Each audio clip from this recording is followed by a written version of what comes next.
Hello, you are listening to Ultra Q, episode 101. My name is Red. I'm joined by Mel.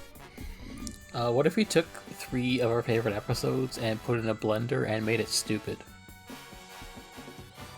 That sounds like a great idea. That sounds like that will make a really good episode. Yeah. Probably...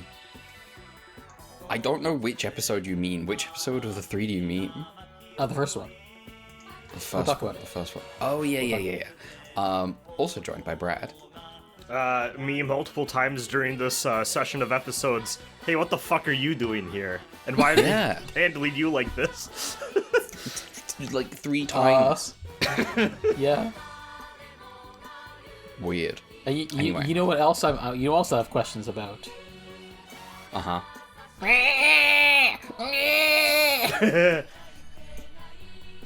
Very true. What the fuck is going on? We've got 3 episodes of Ultraman Leo to cover today. I don't know that the episodes are the main event today, but oh well. We'll see. For now, we've got our usual stuff. I don't necessarily want to go first because I want to gauge how much time I've got. Who wants to go first? You know what? Fuck it. I'll go first. Okay, thanks. Okay. I had an interesting week.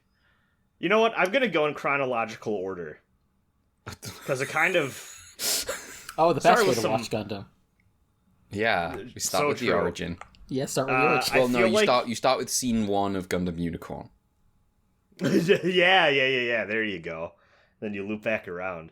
I feel like I had a very odd week in how it descended.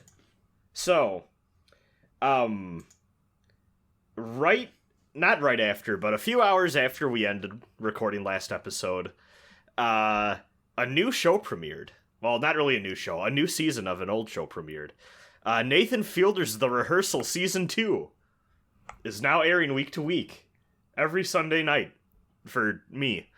Now, to recap what The Rehearsal is, it is basically Nathan Fielder, a known comedian and TV funny man, very deadpan style, basically working through his life theory that there is no social situation in life that you cannot rehearse to perfection given enough time and resources. And he has all of the resources of HBO, the TV network, to prove this. The first season mostly centered around the idea that you could rehearse relationships and becoming a parent. And then also took a lot of very bizarre detours, including hanging out with weird conspiracy theorist people that...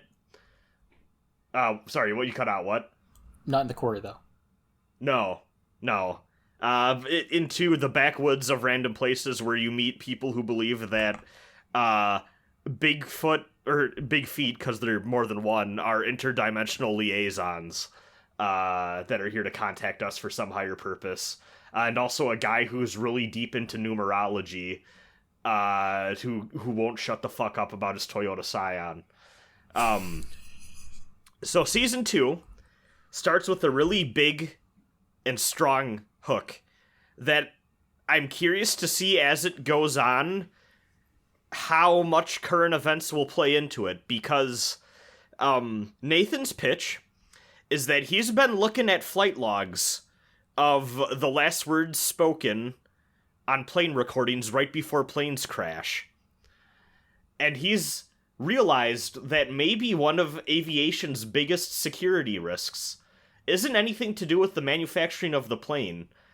It's that co-pilots are afraid to talk up or over their captain when they're making grave mistakes that result in the death of everyone on board. But what if we could rehearse these sorts of conversations in the cockpit and maybe avoid an accident in the future? He gets in touch with people that used to work with the American Department of Transportation, who have, on paper, recommended like, hey, maybe we should invest some money in doing roleplay exercises, and we're shot down as like, no, that's stupid, we're not doing that. And Nathan delivers a very strong central thesis statement: perhaps a clown can change the world. So far, it's been pretty good. He has used HBO's money to stalk, I think, like something like over a dozen different pilots to get down their mannerisms. He also almost caused an incident at the airport where he argued with airline security to allow the camera crew to follow the pilots and the co-pilots into the pilots and co-pilots only area. And they're like, sir, you cannot, sir, we don't care that you're doing a show. You cannot cross this line. And they have to get creative with recreating the life and the setting of a pilot and their surroundings day to day. So they're method actors. Oh, yeah, 100%. In fact, he calls it the Fielder method, with how he trains his actors to take part in the recreations. There's one particular co-pilot he is starting this out with, and one of Nathan's original theories is that maybe what's going on in these pilots and co-pilots' daily lives are weighing hard over their heads too, which will also distract from their job performance. So the episode ends with him getting his long-distance girlfriend into the fake cockpit with him so that they can talk through his insecurities regarding her getting flirted with at her barista job, while also landing a fake plane.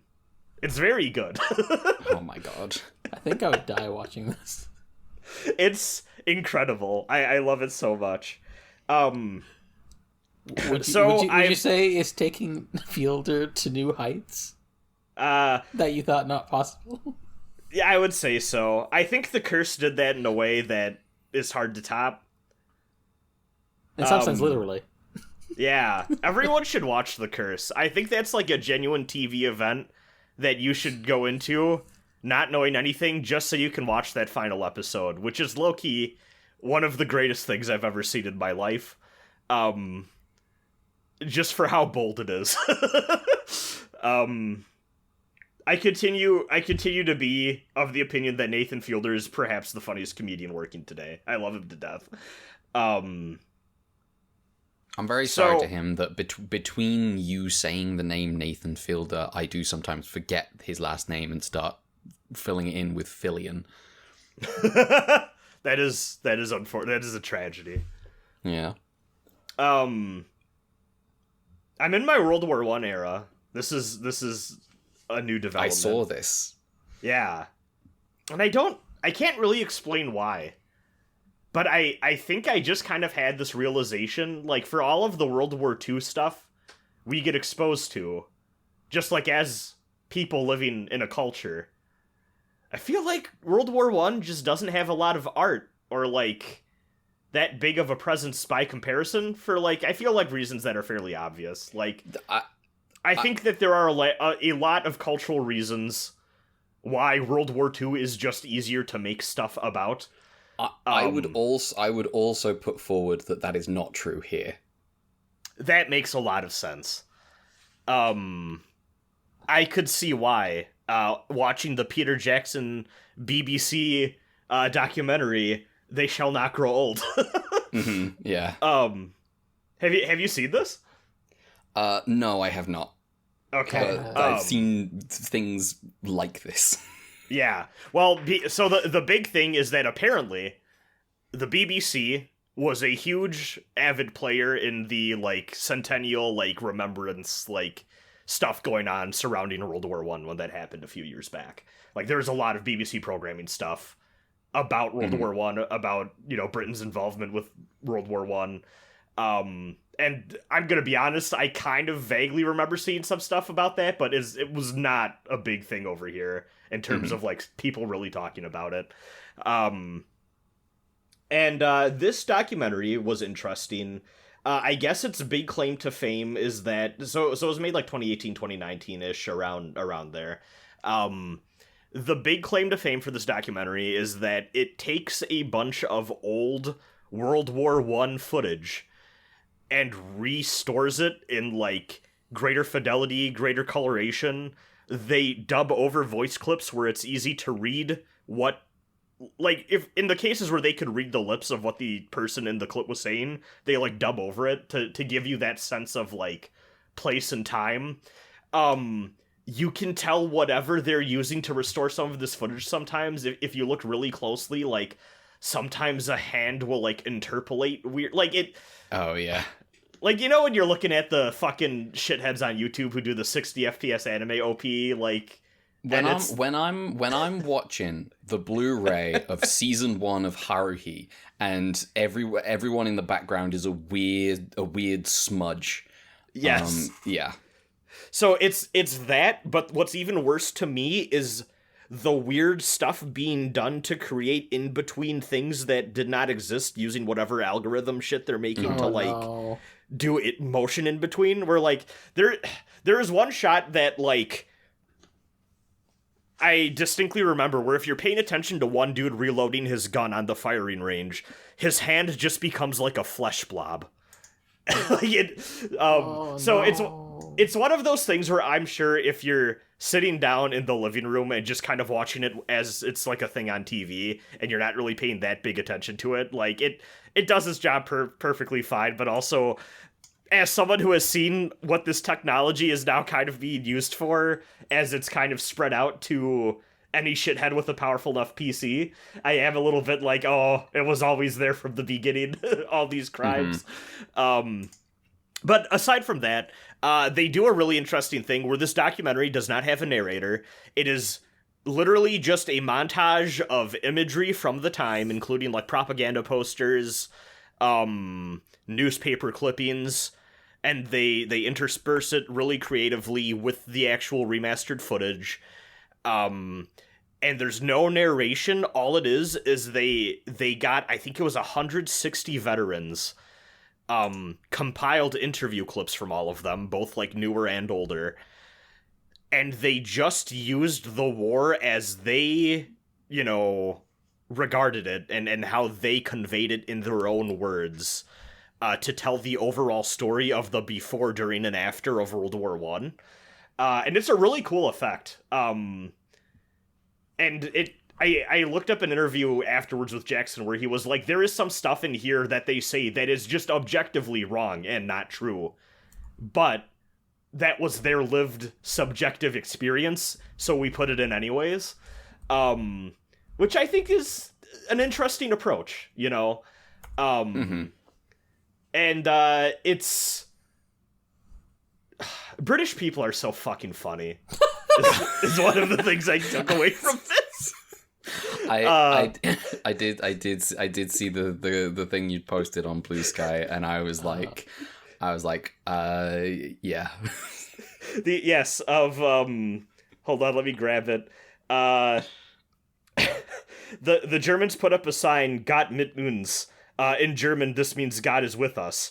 And in English, and we put a sign up in English, "We've got mittens too." We don't know if the Germans enjoyed that joke or not. It's so fucking good. But yeah, there's stuff all over this documentary of just, like, these boys were so fucking young. When they're talking about recruitment for the war, so many of them are just like, yeah, I was 15 and all my friends at school signed up and I was kind of lonely, so I was like, well, I might as well sign up for World War I too. And it's just grim. Yeah. They do talk about it. It is funny how they talk about it in hindsight, where they're like, yeah, when we weren't getting shot at or gassed, it just was really just like a boys' camping trip for most of it, actually. There's like a lot of footage of them dicking around and just like shooting the shit, smoking. There's like a good 8 minutes of this documentary talking about all the good Christian boys being dragged to the brothel for the first time and not knowing what to do or how to react. But yeah, I don't know if I'm going to do any more documentaries, but I do feel like I am due for a World War I movie binge beyond, like, Lawrence of Arabia and All Quiet on the Western Front, because, who hasn't among us seen those at that point, right? Why? What's World War I movies? There was that 1917 recently. Yeah, that's on the list. Hacksaw Ridge is World War I. I didn't know that. Oh, I actually didn't know that either. Do you want the list? Because I do have it. I'm not sure that Hacksaw Ridge is a World War One movie. Oh. It's set in World War Two. Okay. Thank you, Google. You're really competent. There we go. Yeah. Oh, I love AI. Oh. I got 1917, Dishonored, Paths of Glory, Le Grand Illusion, Johnny Got His Gun, and Aces High so far. Okay. Johnny Got His Gun, I think, is more about a guy who gets fucked up in World War One, more than and like the aftermath of living with that. Yeah. But yeah, so the kind of it's World War One is World War Two is like the maybe a bigger deal in fiction, in like media maybe, but World War One is like a big deal here nonetheless, just because it's like significant stretches of Europe did just melt. Yeah. Yeah. And the weird thing for me, one of the weirder things in the documentary is how much they're talking about, like, they didn't really, like, none of the soldiers really had personal malice or hatred towards anyone they were shooting at. And they kind of seemed to be of the impression the Germans felt the same towards them. And it really felt like a lot of tragedy and chaos and suffering and violence for stuff that people really didn't feel that personally slighted about, which is kind of wild. Yeah, there's obviously the famous thing is the Christmas football game. Yeah. But yeah. There is like crazy footage too of like German POWs, and they're just like hanging out and laughing with them and like sharing cigarettes and shit. Like they didn't care. Just like everyone's just like, oh well, this is our job, this is what we do, we're fighting a war. Which even like in like World War II, I do not feel like that was the vibe, it's something. Yeah.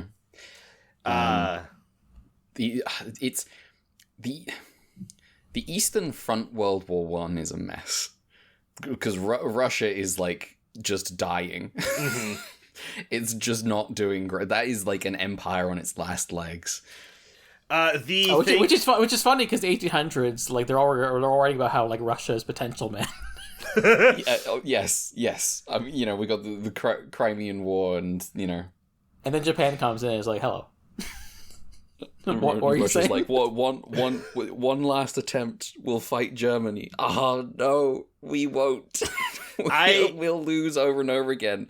And then the Tsar will go to the front lines and will keep losing, thus demonstrating that he's not actually divine. It's really funny seeing, unfortunately it's not on Twitter, the brand of anti-communists who talks about like how the Tsar was actually one of the best leaders, and everyone has to opportunistically dunk on him. Is like, no, there's a reason they got overthrown by the Bolsheviks, actually. He's notoriously incompetent, notoriously evil and useless. I want do fucking anything right. Yeah. Anyway, I want to do more reading and see if I can get more like immersed in that Eastern Front too, because I have developed as part of this journey, and I think this kind of led to the broader World War I thing, a fascination with trench warfare. Partially because, current conflicts. It's kind of coming back a little bit. This is kind of the thing is that World War II happened and people got it in their heads that infantry wasn't necessarily going to be the main driving force anymore. And then the Soviets kind of pushed back to Berlin with like infantry breakthroughs followed up by armor, and it's still kind of just true. It's still kind of just true that mass infantry pushes are the way to go if you've got the resources. I mean, it's always complicated because there's also like guerrilla tactics are really strong in certain contexts. Yeah, like in Palestine, there. Yes, it's civilian destruction, but they aren't the colonial forces are not winning that militarily. And then you also have like the weird developments of drone warfare, like kind of making like weaker powers can tip the scales a bit more. Like we can see with that's the big. So the thing I've been seeing and did some reading on is part of the reason World War I ended up like that was because there's just a point where any sort of like there's a point where the technology of warfare and the armaments beyond infantry result in a stalemate of mobility that makes it really hard to go on the offensive but really easy to dig in. And the conditions in the Ukrainian conflict kind of resulted in that again. And the one big thing that is kind of fucking with that is the drone stuff. Because that just flies right into those trenches. And I mean, anyone there is just fucked. It's interesting how, like, changes in technology and the ways we find to ruin each other's lives have this weird cyclical effect on military strategy like that. It's wild. Yeah. World War One in like the British psyche is important just for like because so much of like British conception of its like military style for so long was like these like small group like the Thin Red Line, right? The really stretched redcoats all over the world, but well armed, versus lots of less armed people. And then World War One kind of sabotages that. World War One is like important for Canadian fake nationalism because we are like, oh yeah, the Battle of Vimy Ridge is when the first time we fought together as a country, and so we memorialize that a lot. And it's also the war where at the time independent Dominion Newfoundland got most big portion of its population mulched and became less viable as an independent Dominion, slowly leading to just eventually being absorbed into Canada at the end of the war. There's a little bit in this documentary where they talk about meeting up with the Canadians and Australians, and they're like insane gamblers. That's all they do is gamble away their life savings they got in the war. Let's go gambling. Let's go gambling. Oh, the Eastern Front. I almost forgot the point I was going to make. The other thing, like, part of the reason I also want to get that Eastern Front perspective is apparently the whole... There's been some criticism, especially in recent years, apparently, of, like, World War I as, like, the big hallmark of trench warfare, because apparently the Eastern Front was extremely not as much like that. It was a lot more chaotic and varied and mobilized. And there's been some, like, pushback against, like, hey, there's a very limited perspective on this actual conflict if you just look at the Western, very, like, slow-paced moving, like, war of aggression style conflict. But yeah, speaking of warfare, so I started, I feel like, pretty strong with, like, some good comedy, some good historical, informative education stuff.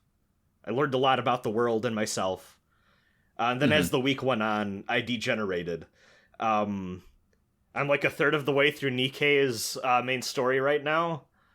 I see. I got Little Mermaid, the new SSR. I was wrong. There's two new SSRs, and the one I linked earlier last week isn't coming till later.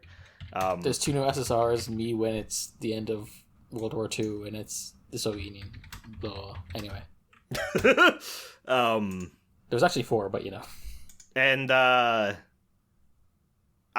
had, I think, the most unique experience of all in that I played through Nikke's main story on one monitor while listening to Alan Moore's BBC Maestro writing lectures on the other.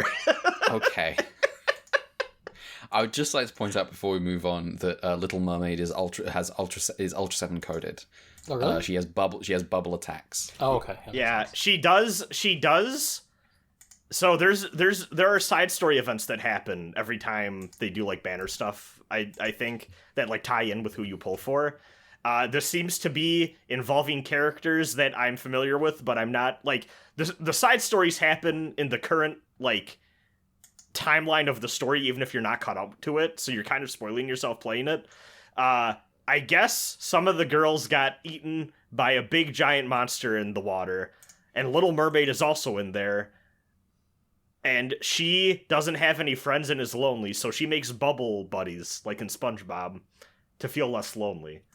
But now she's happy because she has friends, but they need to go back to the surface, and she needs to deal with the fact that she has to stay in the stomach so, like, the monster doesn't, like, you know, digest things it shouldn't. But she doesn't want to see her friends go back to the surface world. It's really sad. She spends all her times going, the bubbles! The voice direction's not very good. Uh-oh. Yeah. Oh, well.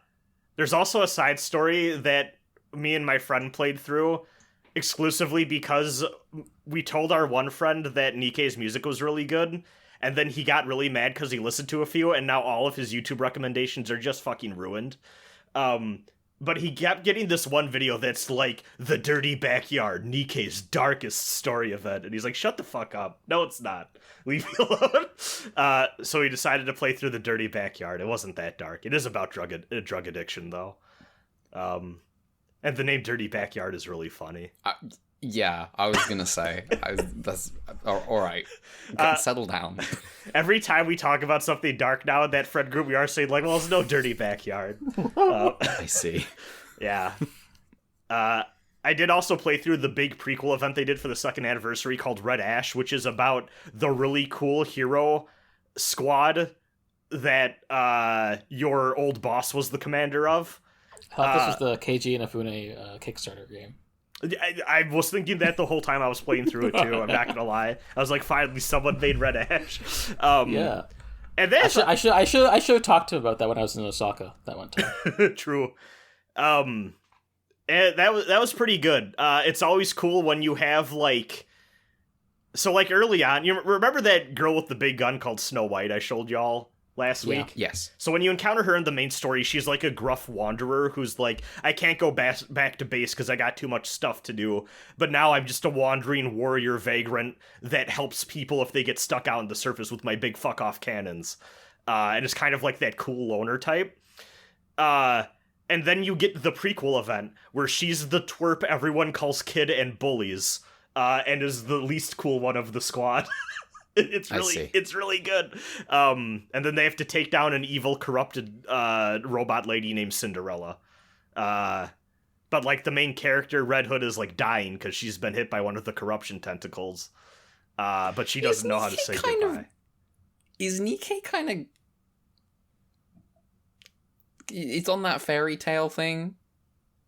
I don't know enough about Fairy Tail to know what this is a reference to. No, as in fairy tales. Fairy tales. Oh, as in fairy tales. Yes. Well, specifically, I think it's with the really cool like past generation hero squad because they're all named like Red Hood, Rapunzel, Snow White. Cinderella is supposed to be the best one of them all. I'm just like, okay, the Ruby alarms were going off in my brain. Yeah. Oh, it's definitely Ruby coded. Especially when they do their big event songs. Like they get vocalists that definitely evoke that. But yeah, the writing's pretty alright so far. It's not like the best. I think maybe the people in the YouTube comments for all these events need to calm down a little bit. But it's alright. I'm having a good time. Nice. A lot of those girls are like, what if they're just a cool sniper lady, but also they have Gundam funnels, and I'm always gonna clap for that. Yeah. So, but enough about the horrors of robot girl warfare. Alan Moore has some good writing advice. This might be, a hot take. That guy maybe knows how to write a good thing or two. I'm halfway through the course, which I did download for free, but I think is good enough that at some point I might throw money towards actually buying it, just because I'm like, fuck, I feel kind of bad. The problem is I don't know how much of that's actually going to Alan Moore, but it's a good course. I actually think it's kind of gotten me out of like a little bit of a rut of like I have feelings like I know what I want to do, but I don't know exactly how to go about it. Yeah, I have this a lot, which is also why I have stalled on actually making the things I want to make. So maybe you should send me the course in that direction, in my direction later. I mean, the thing is, I can give you the one big piece of advice is, he was like, yeah, I decided to quit my job to live off of state benefits for a year, so I could be a writer. And then at some point, I realized, oh, fuck, I'm not actually doing anything. And I felt so ashamed that I just did something. So just feel more shame is, I think, the major takeaway on that front. Thank you, Alan. Yeah. The other good advice I got, and actually I'm like, oh, fuck, like, this is actually practical. Like, the actual practical, like, mechanics of writing, I feel like, is not really what you're getting here. It's more, like, high concept, like, here's how you should think about character. And one of his big things early on is, before you do any writing, you should live enough life and have enough perspective on the world that you can develop a unique moral standpoint that is entirely your own, or else what's the fucking point of any of this? No one gives a shit about what you have to say. Which I could respect. And the big thing that I took away in terms of, like, actual, like, oh, this is just, like, a practice thing I should do more, is anytime you're reading something and you have, like, a noticeable emotional response, whether that be good, bad, like, intended, unintended, is to just reread the last bit of, like, section to see how you were primed for that reaction. Like, just analyze more why you're feeling what you're feeling, and what has been done intentionally or unintentionally to make you feel that way up to that point. Which I thought was, you know, something that I could do more, because I do feel like I am at the level of a reader where I'm not really thinking about how things in terms of craft are being achieved. And maybe that's something I need to be doing more of when I'm going through stuff, which I thought was helpful. He also makes, so Alan Moore, every time people talk about him on the internet, they're like, oh, he's the wacky magic guy that believes in the serpent god. This, more than anything else... Oh, yeah. I mean, that's a big part of his reputation. But also, this, more than anything else I've ever seen, it's so obvious how much of that is, like, greatly overstated. Like, he is mostly taking the piss. It's very obvious that he doesn't really, like, practice in that way. It's just him being like, well, I think this very obscure, niche, ancient serpent god that nobody actually believes is as, you know, divine and accurate as anything else people believe in, so this is the one I'm gonna pick to be on the team of, sort of thing. But he is very clearly fascinated with magic as, like, human practice, and he makes an argument, and you can tell that he's kind of self-aware enough to know, like, oh, people are gonna hear me say this and think I'm annoying, but he's like, hey, if the idea of magic is people are using words and phrases to enact change on the material world around them, that is just what writing is.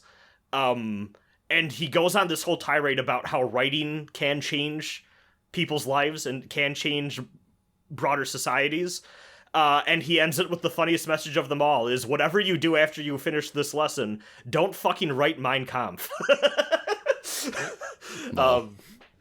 But yeah, I need to get through the second half of it. The second half seems to get more into the details of his particular experiences writing stuff, and a lot of it is more comic oriented. Like, I know one of the video clips I have in the file, like, folder is, I think, just, like, literally on, like, hey, how many words should you have to a panel, like, that sort of stuff. So, like, that isn't going to be useful to me, but, you know. More broadly, I do recommend the course. Turns out Alan Moore, celebrated for a reason. I should actually read some of his books. I've only ever read comics by him. So, which I think he'd also fucking hate, because you can tell, especially in he is so done with the comic industry. It's so blatant. But yeah, that's been my week. I had a dream about getting lost in a weird rich person's maze house that had 5 indoor pools also too. I did see that. Yeah. You know. That was a really weird dream. Yeah, I can't believe met up with Guilty. Yeah. No, it was just some random lady on the street, and she's like, we were going to this festival. And I was like, I'll tag along. Then they're like, let's cut through this rich person's house. I'm like, I don't think we can do that. And they're like, no, everyone does it. It's fine. And then when we were in the house, you were such a fucking square. Me when I'm trying to get the sniper. And then when we were in the house, they were like, oh, well, we need to be quiet so we don't get noticed. And I went, if it's fine that we're cutting through the house, how come we're trying to not get noticed? And then we got lost. Nice. Yeah, I tried to map out the house after my dream ended, and I was like, this house doesn't make any sense. It's non-Euclidean? No, it wasn't. Damn. Like, I feel like if I downloaded that Kingsfield program, I could make a mean dungeon out of it. Mm-hmm. But, you know. A little bit, myhouse.wad. Yeah, true. Yes. It's exactly like that. Nice. Wow. Nice. Full week. Mel, what you been up to? My semester ended. So that's nice. Nice. So theoretically I have time now. But because everything was due this past week, I didn't have much. That's fine. Time. So I guess the only thing I'll mention is just briefly, there's a new kids magical girl show on the block. Is it gonna give Precure a run for its money? No, because that's a monopoly. But it is exciting to see, like, oh, someone's making a 50 episode magical girl show. Full 50 episode one. Yeah. What's it called? What, like, blood affair money nonsense did they have to pull to make a 50 episode anime in today's day and age?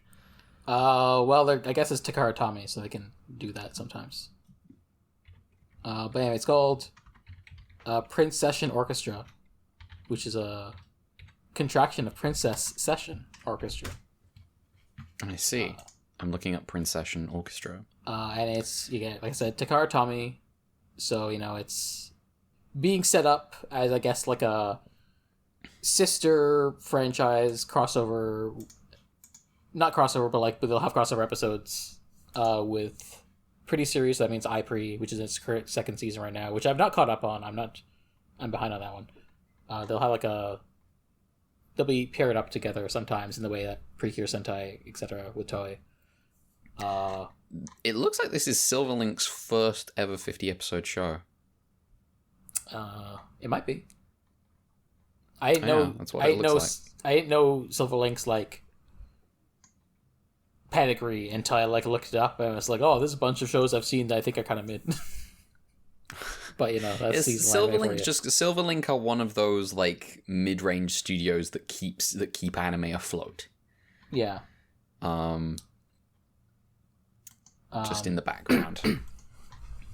I wasn't entirely sold in episode 1 yet, but 50 episodes it'll take a bit, especially because, you know, you gotta set the world, especially when there's a non-established franchise. But it's got some interesting things going on. One of it is you definitely, I don't know how intentional it is, but I can feel some pre-para-isms in it, in the sense that the saying seems to be oh, there's a fantastical world where only girls can hang out, except they hang out, it's accessed through an app on their phone somehow. Mm-hmm. And for everyone else, it's oh, this is just like a WhatsApp, not a WhatsApp, there's an Instagram or some YouTube kind of thing. Just social media, but you can enter the fantasy worlds and do fun things there if you're worthy, I guess. Mm-hmm. But the other interesting thing, which is probably more interesting and compelling, is the creative leads of the show are the same creative leads as Symphogear. Okay.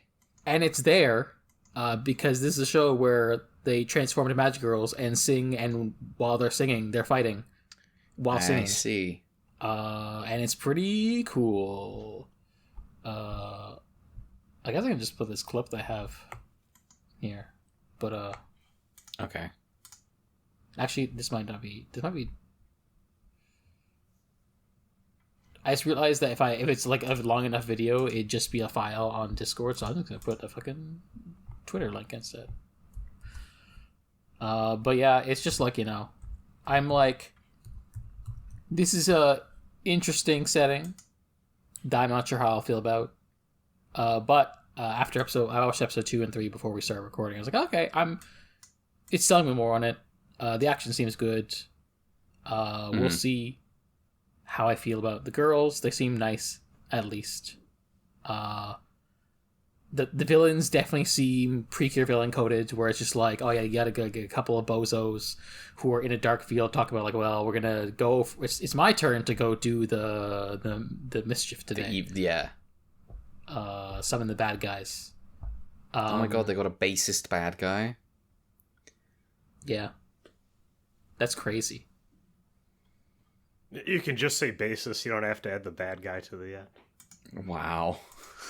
I don't actually have any opinions on bassist. I'm just being funny. As in the words of Nikke from Bocce the Rock, the three B's to avoid in boyfriends are bassist, bassist, and bassist. Yeah, there you go. Soyo Nagasaki be like. True. Bassists be toxic.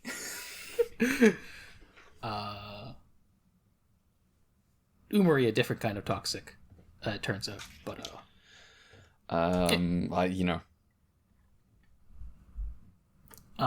but yeah, I'm it's early goings, new show, interesting to get like a show that's like,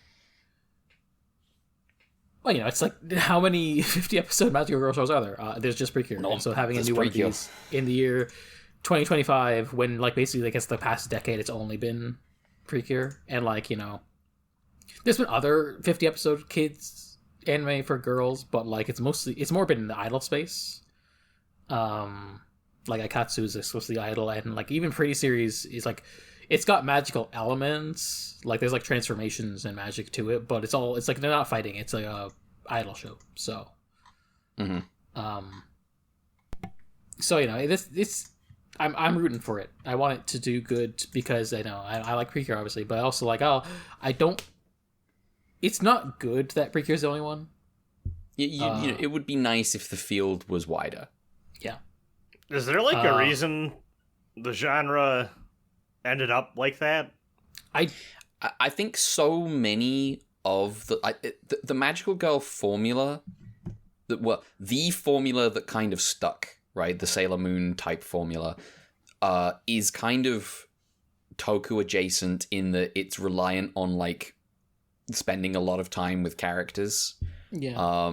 And so as it becomes more harder to make 50-episode shows, harder to make longer shows, that makes sense. The Magical Girl genre kind of, and like the shows that you do get are like, you get these like little 12-episode Magical Girl one-shots every now and then. Yeah. But it's not quite the meat that the genre needs to really thrive. Like Madoka's a big deal, but it's not carrying the people who like magical girls from year to year. Yeah. There was like I remember there was like an article I read which is like about like the state of the genre. And I might have to like send it your way. I remember I put it in like the description of like one of I brought it up before, but it was just kind of like one of those things where I was like because it was to talk about like why like most of the ones we've gotten outside of Precure in the past decade were like limited run throwbacks, nostalgia stuff rather than new original stuff. I do also just feel like this is increasingly becoming the thing of any genre that isn't fantasy, isekai, harem slap. It kind of seems how the industry's trending, unfortunately. Yeah, I'll put it in the description again. It's been a while since I've read it, but like there's like this article here on the blog Leak Experience, which is like why you don't see new Magical Girl IPs the way there used to be. Parentheses, it's not because of Madoka, close parentheses. And it talks a lot about like the history there, and sort of like, yeah, a lot of it is there's like a weird fixation of reboots from the people who have the IP to do reboots, and meanwhile there is just kind of a Precure monopoly that kind of developed for some reason. I don't know if it gets into the reason why, but The fact that Precure does exist in a monopoly state, and like I think it's kind of like the state of it is like because Toei just kept making it to the point that eventually it did just become a third pillar along Sentai and Kamen Rider, and then that's kind of like a being carried on by its own momentum, and when it's the only one in that state, it's kind of like a really hard thing to topple. Like you similarly don't see a lot of guys trying to be like, we're gonna make our own 50 episode toku show that's gonna go for the Sentai Kamen Rider audience. Like you last time I think you saw that really was like the mid-aughts. So it's just the Precure. I'd have to look into it, but like you say, it's just I assume it just has to be the weight of it survived long enough, and it's got that Toei backing. Yeah, it survived long enough as a Toei thing, and they're like basically the only ones who are really doing 50 episode productions, and it's kind of by inertia. There's a couple of times early on where it looks like Precure won't be around very long. Because that second season doesn't do great. And you mentioned like Fresh Precure is kind of like a Hail Mary for Precure. Yeah, I feel like there's like to succeed. I feel like there's different ways the story is told, and I'm not entirely sure which is the most correct one, because some people say like, well, it's not okay. But it does seem like Fresh Precure was decisive.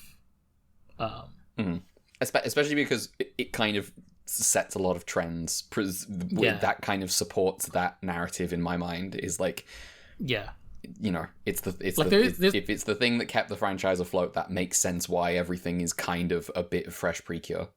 Yeah, like there's a clear divide between the style of the first 5 seasons and then Fresh Precure onwards. And like there's been evolution since that, but you can see like how the quote unquote modern Precure starts with Fresh, even if it's obviously at this point like now Fresh is really old compared to the rest of the franchise. It's no longer all that fresh, isn't it? No, it was funny because like all Precure since Fresh Precure have these 3D CG endings, like outros, where the Cures all do a dance. And then I was like, that's a neat gimmick for your franchise. And then I watched Fresh Precure, and I realized, oh, it's because these girls dance in their show. They're learning how to dance, and so the ED is them dancing. And I'm like, okay, so forget the fact that none of the rest of the girls, whether or not they dance is unimportant. We're sticking to the 3D dance thing for the ED because it's good. It just stuck.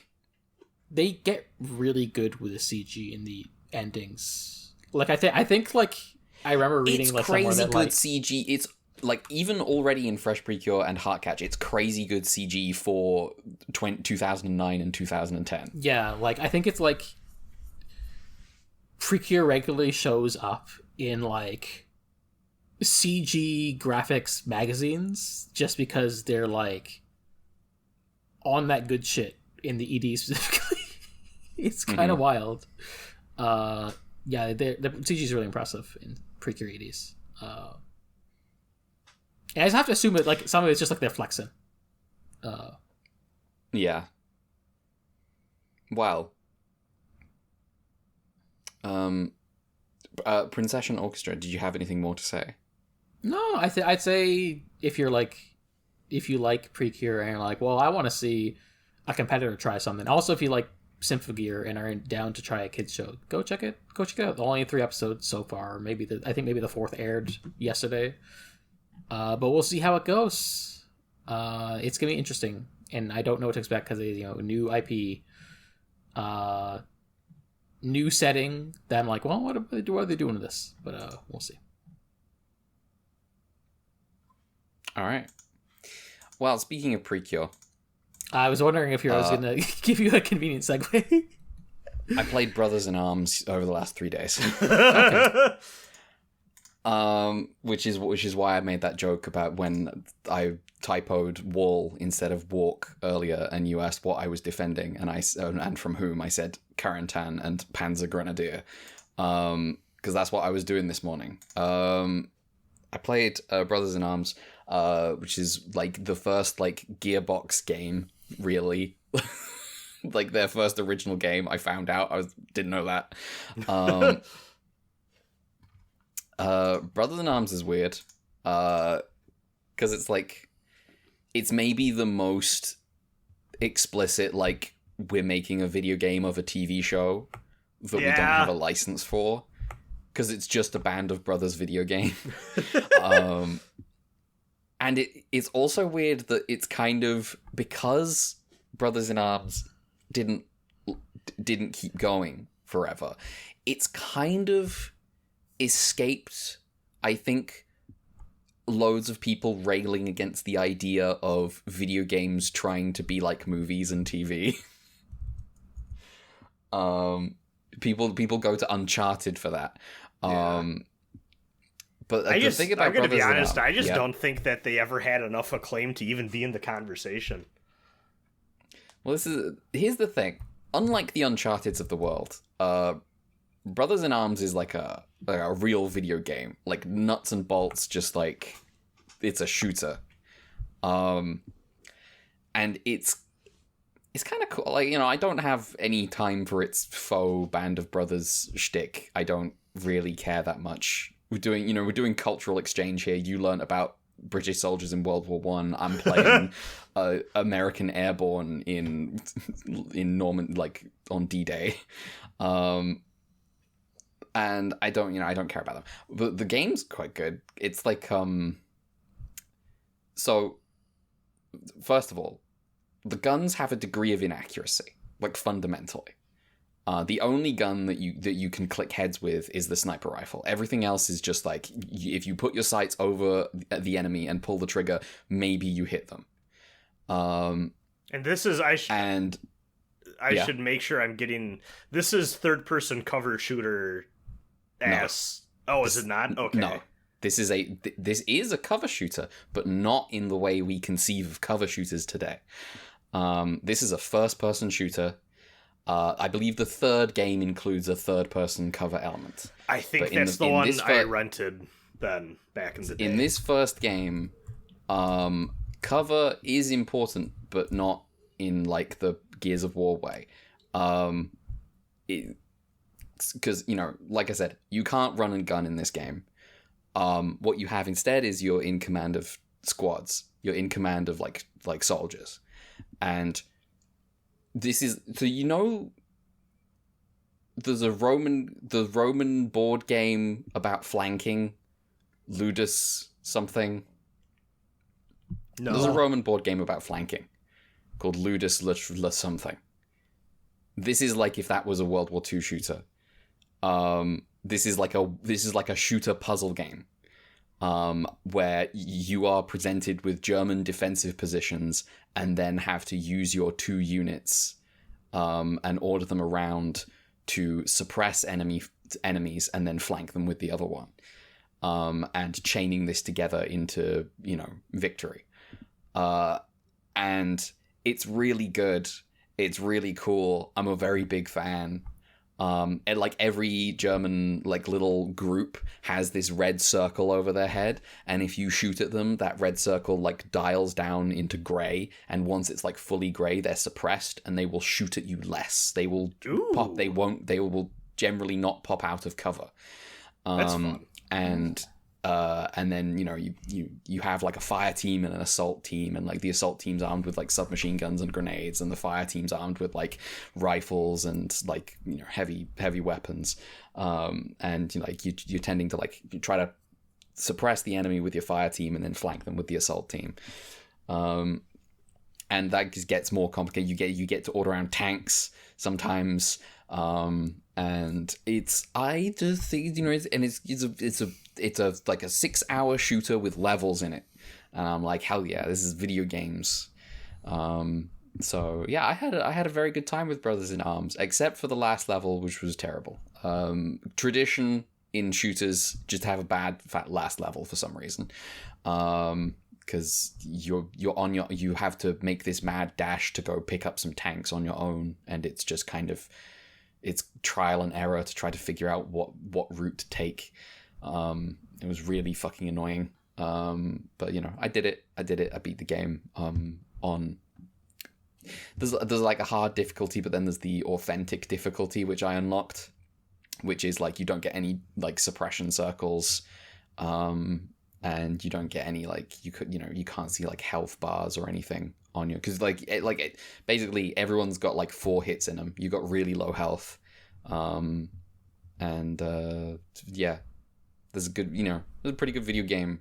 Apparently the second one, the Germans are like way more likely to try to flank you and like move around a bit more. And I'm like, ooh, that sounds like what if this game had a hard mode? So that could be good. The third one, I don't know about those cover mechanics. That just seems like a cop out. That just seems like Gears of War is like I don't know. Hang on, let me check this. Brothers in Arms, Hell's Highway is the third one. Yeah, the one I played is Road to Hill 30. Gears of War. When's Gears of War? Okay, so Hell's Highway is 2008. Yeah, Gears of War's out, right? Oh yeah, 2006. Yeah. So yeah, that's absolutely like Gears of War stuff happening there. Like, oh, we're a game. We prioritize cover. We got to do cover mechanics. You already have cover mechanics. You have your own cover mechanics. No, we have to do it the same way as everyone else. No, you have to do it your way, the way that's good, the way that's really good. So yeah, I liked Brothers in Arms. Good video game. Another thing I finished this morning. Heartcatch Precure. Hello. I gotta go walk my fish. I'll be right back. Yeah, fuck off. Get the fuck out of here. Scram. How is my favorite anime? It's good. It's good. Yeah.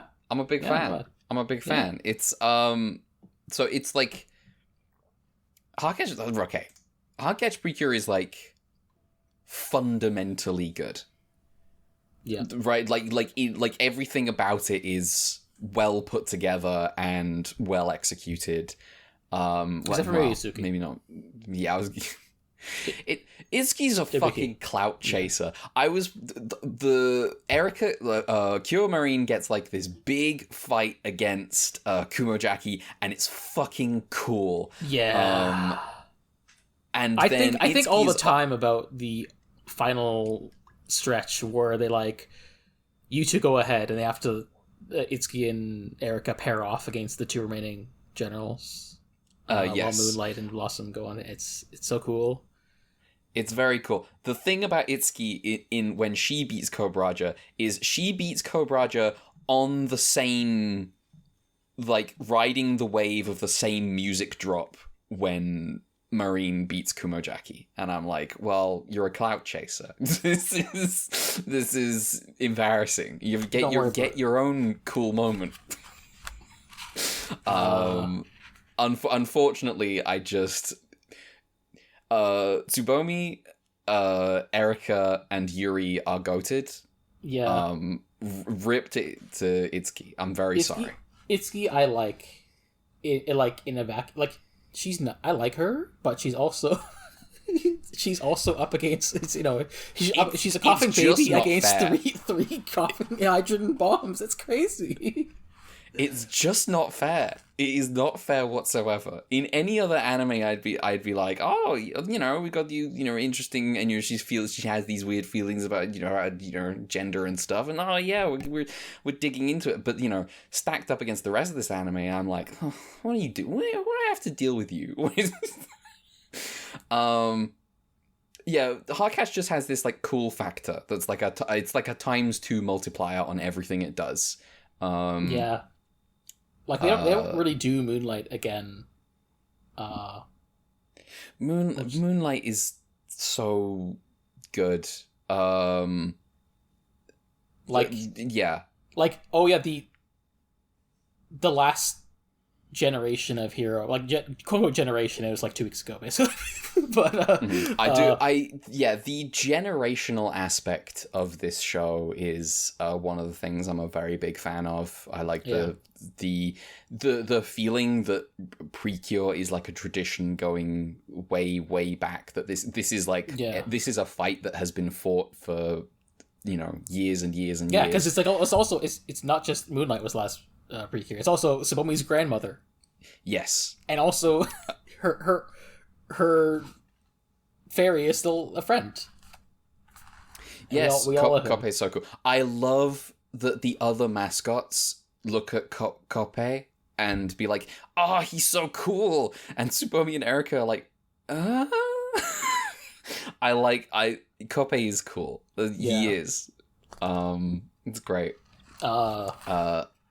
I'm a big fan of how when the big disaster strikes and the world, Dune arrives and decides to, I'm going to turn the world into a desert, and like the people left are the people that were like the subject of episodic plots where the Precures saved them.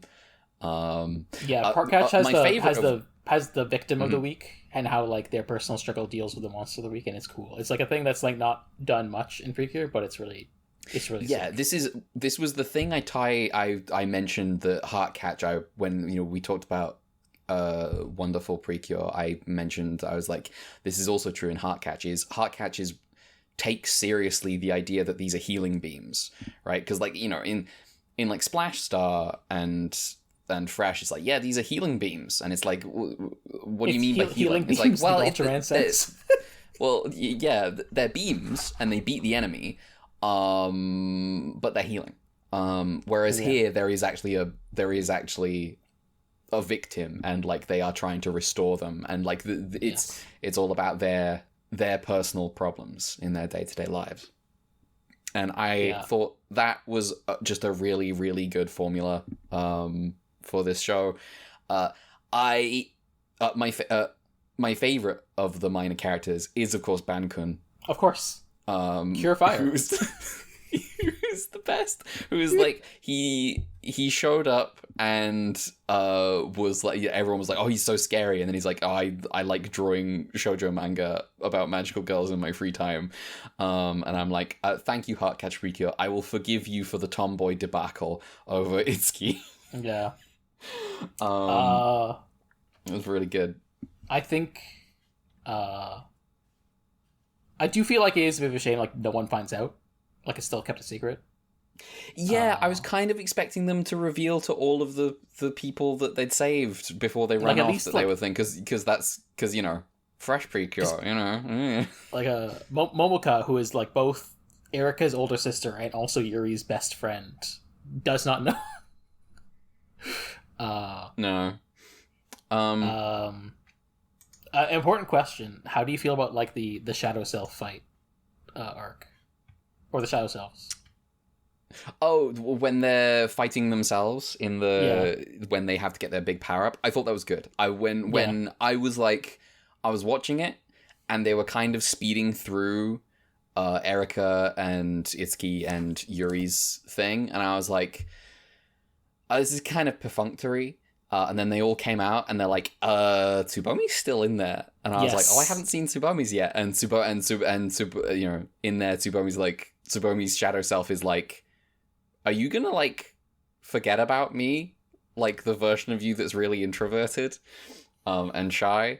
And it's like, uh-oh. Yeah. So important detail, as I say, pulling up my art book on magical character design by Hisashi Kagawa, who did the art for Fresh Precure, and Yoshihiko Umakoshi, who did the art for Heartcatch Precure. The shadow costumes are designed with coats that appeared in the 1991 Hong Kong movie A Better Tomorrow in mind. Tsubomi's shadow look is so sick. That long white coat, it goes hard. Very big fan. Yeah, it's so inspired to just be like, we didn't just like make a palette swap of like magical design with like black, because that's the thing that they did in Mm-hmm. the S5 movie, which I haven't seen yet, but like they do, I think, dark versions of those cures. But instead they're like, we're gonna create fucking new designs just with like, they got like white trench coats on and black suits, and it's like, I don't know what inspired you to do this, but it's such an inspired choice. I also like, now that got me thinking about the show again, I like the arc of like Yuri starting as like a really cocky, like sure of herself hero going solo, and then pays the price for it. So like the you know, the general theming in like magical girl stuff of, you know, you have, you know, you shouldn't do it alone, you should have your friends. And like the execution in this show on that idea is via, generally mainly via Moonlight and her backstory, and how, you know, she couldn't win when she tried to fight on her own. And she paid a heavy price for it. Paid a heavy price for it. She lost her mascot. Her mascot fucking died. That fucking died. Ripped that mascot. Imagine killing a cute mascot. It's funny how, because Moonlight is really cool, they have to try to make a really cool mascot. Yeah, they're like, she's got sharp edges. So, and I'm like, this is like Shadow the Hedgehog coded. If I remember, he's also voiced by what's his face? Earth Garon, Afro. I think he's voiced by that's funny. Power Guy. Yeah. I like that Earth Garon is your go-to. Well, I said it so you'd recognize it. Yeah. It's because of this podcast. It's interesting that I think by now there's been kind of like a formal, the virtues of being girly have been solidified into Precure at this point. I do notice like some friends of mine do complain about like the pretty holic shilling, like so obviously there's been transformations based off of like makeup and cosmetics, but like there's like they do just include like lipstick and makeup and stuff in the shows a bit more now than they used to. Yeah, so this is like they're in like the fashion club, which is a source of very good episodes. I like the fashion club. The cultural festival is very good. I love the Erica's rivalry with the drama club girl, but it is part of like this wider thing in Heartcatch, which is like, there's been kind of this establishment of, like solo strength gets tied to like as like a masculine thing, right? With like Itsuki's like martial arts and Kumojaki's like shonen power. And then, you know, Moonlight kind of taps into this and has, you know, and like rejects it. And then this kind of ties into like this kind of idea of like this masculine power of destructive anger versus love heart beams and healing kindness. And this is kind of weird because it's kind of absent from the original Precure, because like nobody's ever getting caught, like neither of the original two are ever really getting caught up on whether fighting in anger is bad for you. And there's like the one Cure Black's like big episode in the original Precure, where she goes to save Honoka this one time. Like anger and love goes hand in hand in that episode, and it's just kind of like that's been kind of surgically removed from the DNA by now in Heartcatch. I think this is not necessarily me saying, and therefore this is like an evil thing. But it's, you know, this is interesting to think about, like in terms of like what that, you know, the series overall. Yeah. Erica's my favorite. I think I've decided. I was kind of going back and forth. I think Erica's my favorite, and Tsubomi and Yuri is like joint second place, very close. But Erica's great. I'm a big fan. Her reaction in the last episode to having saved the world is, I'm gonna post the screenshot that I took. Pose? I took loads. No, not just the pose. It's specifically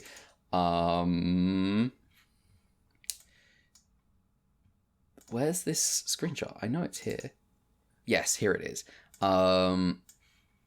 Her reaction to having saved the world is to grasp her head and yell, what on earth am I going to do with the rest of my life now? Yeah.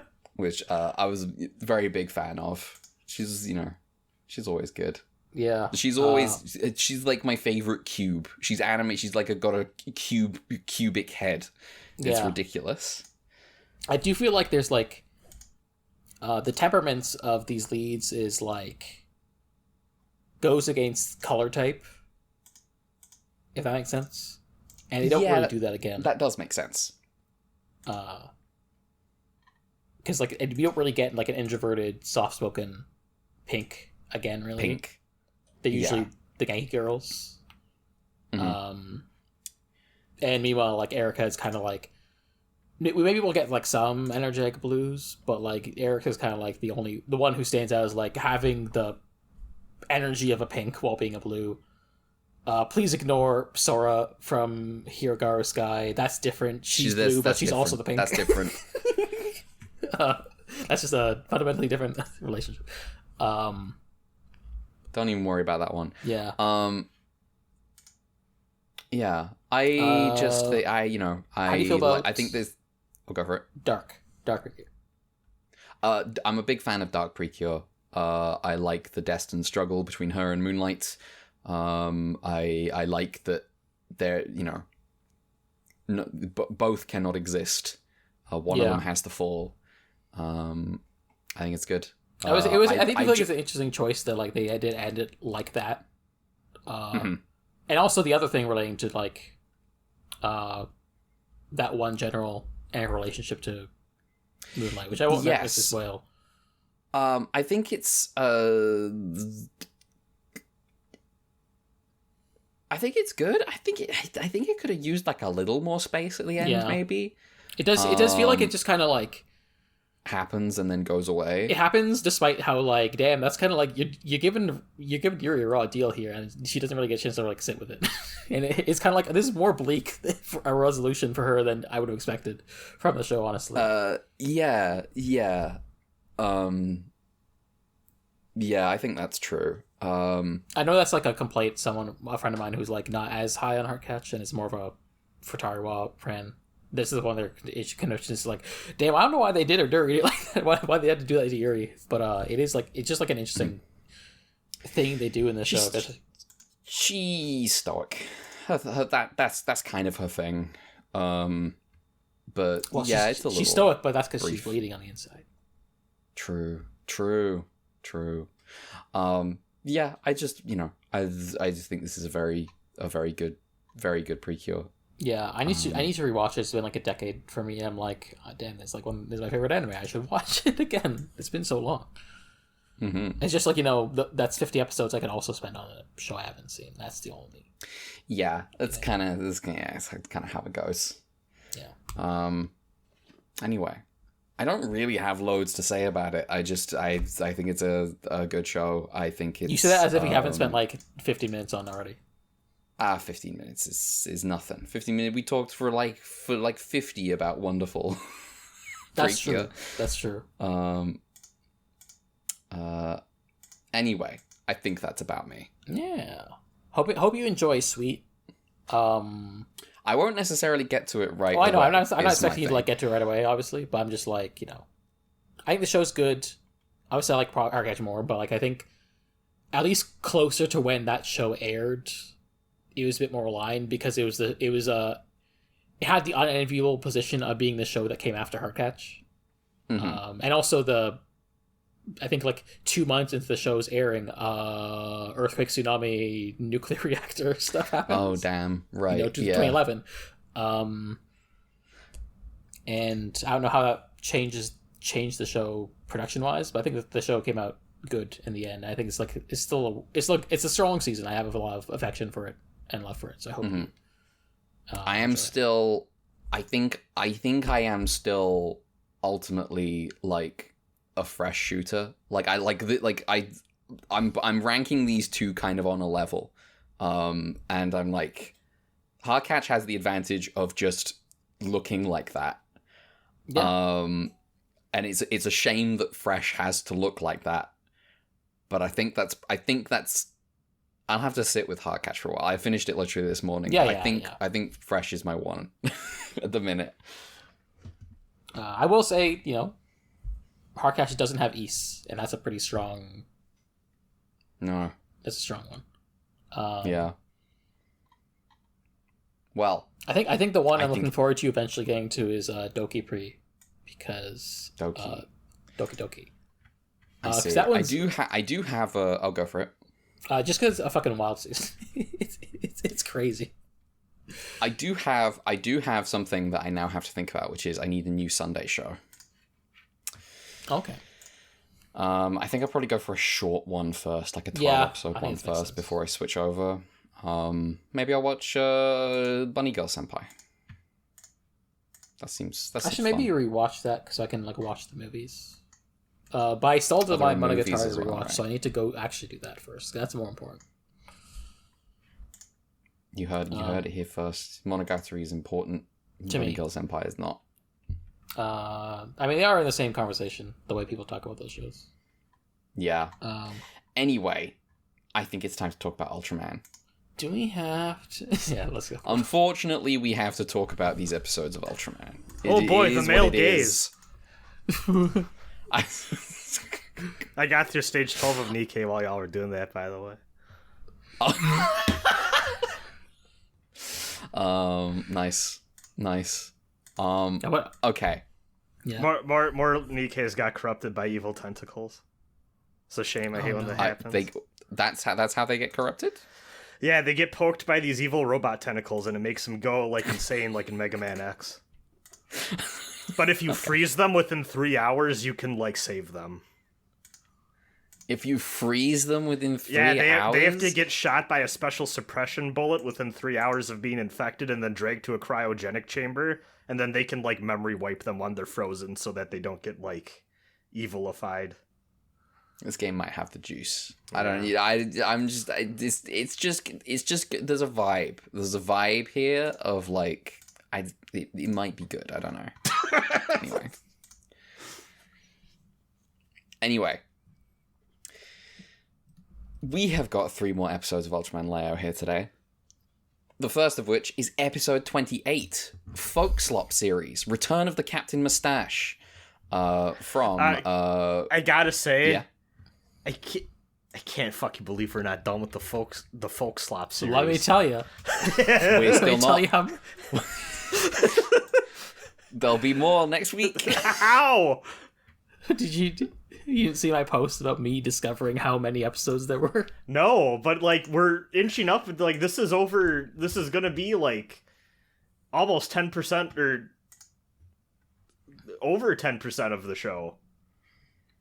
I won't be 10%. Uh-huh. Actually, wait, let me see. It'll be more than 10%. Actually, you're right. No, wait, yes, math, you're right. It'll be 13%. Anyway. Episode 28. Mac are tracking a UFO as it falls into the sea. A submersible UFO, an underwater foreign object.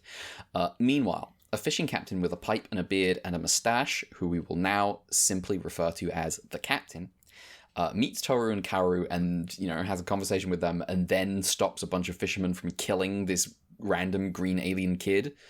As a way of getting them to back off, he gives the fisherman a metal Lucky Charm thing that he found in his time sailing the Indian Ocean.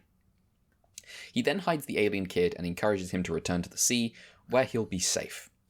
Later, at night, the captain is walking along the beach, and the kid alien...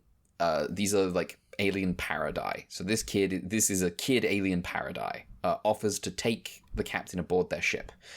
Afterwards, Gen and Toru confront the captain, and he admits he's not a fisherman anymore. He refused to catch fish if it meant intruding on territorial waters. That seems like an important subject for you to touch on. I wonder if that will come up again. It will not. He has nothing, and so he tells Gen, about the alien's offer, and says he's thinking of accepting. Gen is pulled away by one of the attackers earlier, who says, "Oh, I've been attacked by one of the aliens." And then the captain goes aboard the alien ship. He's brought on board. There's a creepy mask on the wall through which Alien Paradise speaks. The captain has a strange but nice enough time on the ship. Paradise returns the lucky charm he gave away earlier and lays out an alien meal for him. And when he tries to smoke his pipe and realizes it's missing, Paradise creates a golden pipe for him. However, you must not smoke this pipe, says Alien Paradise. Pointless pipe, but okay. The captain wants to know why Paradise is doing all this for him. Why this is all reward for being kind to the Paradise children. But Alien Paradise starts to go a little JRPG villain mode, talking about how all humans are evil, selfish creatures who maybe should deserve to be eradicated. It seems like the Paradise kids are trying to get revenge, and Gen catches them in the middle of this, and he doesn't have much sympathy, but he does have a duty to protect humanity. Two Kid Paradise respond by forming a giant kaiju, and Gen turns into Ultraman Leo to fight it. Leo hits the kaiju Paradise with the so long gay Bowser and pulls off its horn things, and then when the kaiju attempts to flee, he zaps it with a head beam. Peace has been restored after gunning down a fleeing victim, but the captain has been unceremoniously returned to the human world by the alien Paradise, and he will never go sailing again. He does have the big golden pipe, though. He smokes from it, and his hair instantly turns white. Next thing we know, he's telling his story to a bunch of children, and Gen and Toru come across him, and Gen only realizes who he is at the last minute. The narrator says, "Damn, crazy." The end. Yeah, so they really did take 3 episodes we like and put it in a blender and made it stupid. So which of the 3 episodes that you've identified? The Null Malt. I was thinking about that too. The Marucci episode. The Marucci. Oh, okay, yeah. And also Dragon Palace. Dragon Palace. Quite literally, because okay. it's the same myth. Yeah. Oh, this is the same myth? Yeah. I didn't pick that up, but yeah, that makes sense. Oh, you'd hoped if it was the same myth that this episode would be good. Yeah, it's like Umeshiro Taro, who like goes down to the Dragon Palace. He's like, "Oh, you can't open this box, or you'll also age." That's right. Yes, I remember this. And also, pipe. The submarine is turtle shaped. Oh, The submarine is turtle shaped. True. Huh. This does not have the sauce that Dragon Palace has. This doesn't have the sauce of any of those episodes. No. Any of those other 2 episodes. Even though it does Marucci employ the same Japanese racial mob as the Marucci episode. Yeah, they still have the people gathering around just trying to kick this random person to death, and it's like everything just kind of just happens. Like there's no everything's just a weird mess. Yeah. We don't see the inciting incident leading up to this kid getting harassed by the humans, leading us to believe, oh, this is just, straight up, obvious, anti-alien sentiment, bigotry stuff. Then later we cut to, the villager being like, oh, they're gonna attack my village, my son's there, and, the whole thing just has this weird, vibe of we can't be mean to racists because they have innocent children too. It's like the start of the episode almost positions an issue of the community being prejudiced, and then through the course of the episode it becomes pinned exclusively on 2 individual guys, and it almost becomes we can't punish the community for the crimes of the individual. Yeah, and also we felt really bad about it because he was personally endangered by the consequences of his actions, and not because he actually learned anything. And you got the classic cycle of revenge, like, oh, but the wronged party then takes it a step further and goes too far. Yeah. It's all the classic JRPG for a reason. All the classic pitfalls of this story. The Gen talk to the villager and it's like, my son was just dancing though. Lol. I also think the visit to the ship is not that good. No, he goes to the ship and he sits twirls, in a chair and the chair. Yeah. He twirls the laser noodles on his fork. He twirls the laser noodles on his fork. He sits in a chair that then floats around and he goes, "Wow, this is relaxing." And I'm like, "What is happening?" And all the silverware dances around. He claps like a seal when the wine refills itself. Next thing, Alien Paradise is going to jangle some keys for him. I don't know that Ultraman Taro is like a show that exists in Ultraman Leo. Oh, it's true. It's true. We there's been no sign of Taro. I mean, Taro won't come back, obviously, because Shinoda left. Yeah. I mean, Kotaro. Yeah. I like how you went to the name of the boat guy instead of the name of the actual protagonist. Yeah, listen. At first impressions, mistake. He left. He became Shinoda again. Yeah. How cool would it have been? Hey, if he did come back, how cool would it have been for this captain to be him? That would have been cool. That would have been fun. To be like the wandering Kotaro. They could have even done the thing where they got him back just the once, and now it's like, oh, he can't come back ever again because he's old now. Because he's fucking old. He's fucking old. Yeah. Nice. Yeah.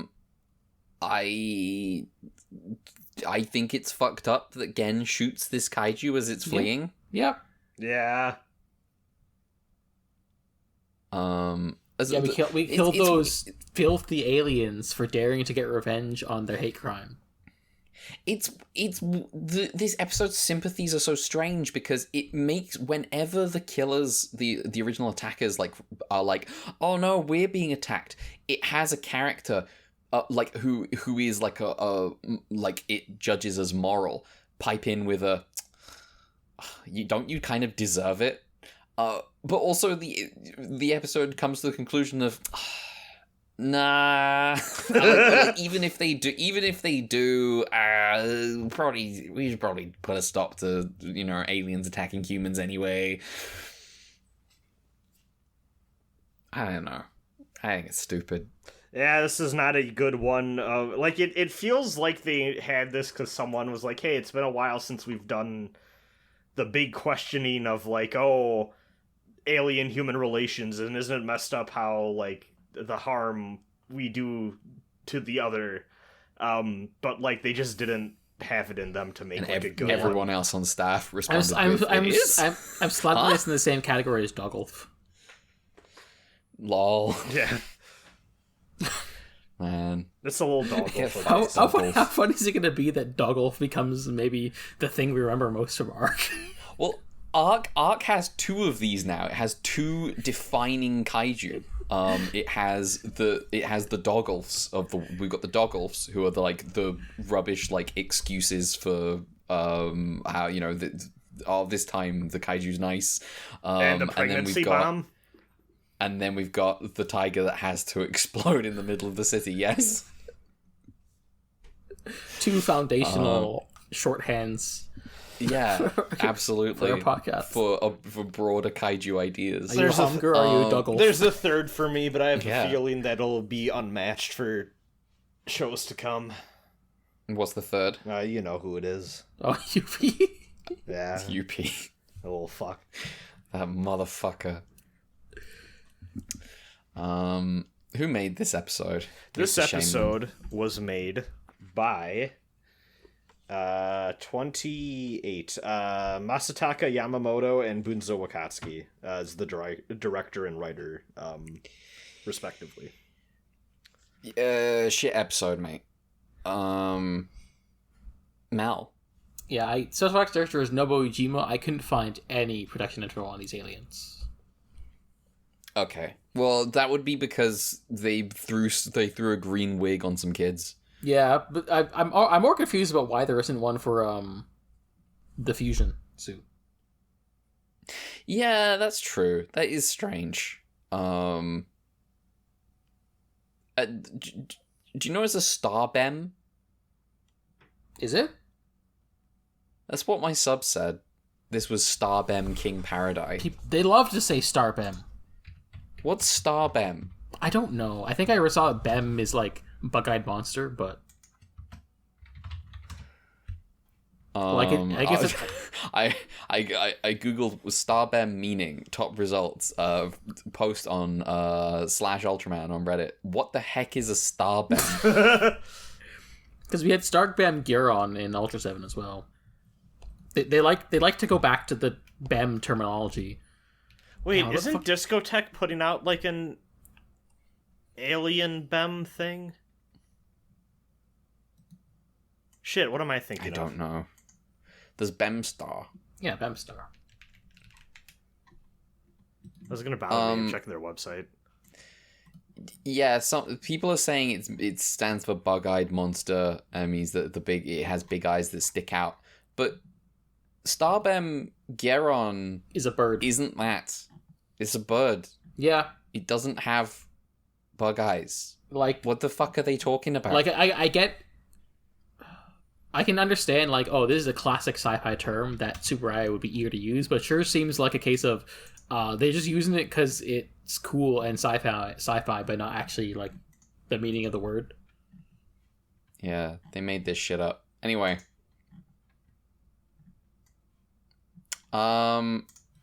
What else? Do we have anything more to say about this episode? I was disappointed because at first I was just like, damn, this is such a strong premise. And then, it was just a real bad one of these. It was a wet fart. It was just nothing. The thing I was thinking of was Humanoid Monster Bem, by the way, is a 26 episode Japanese anime that Discotech put out a release of. Okay. I'm looking up Humanoid Monster Bem. This looks weird. Yeah, I don't like the look of Bem. He's a little freak. Benjamin. Yeah, Bem 10. Bem 10. Bem 10. Well, he's got all those aliens. Yeah. Is Ben 10 Toku? No. Dude, that's animated. There's a live action one. Well, maybe. Ben 10 live action. The thing that fucks me up about Ben 10 is that the uncle is just the guy who does the fucking Colonel from Metal Gear Solid, and he's doing the same voice. Lol.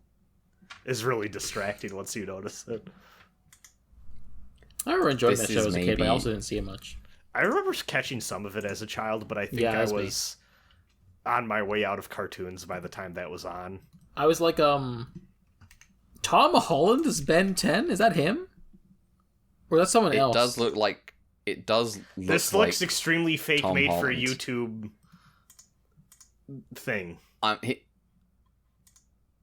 Ben 10 live action movie. This is the thumbnail for Ben 10 live action movie first trailer. Tom Holland, Netflix, 4K, from 6 months ago.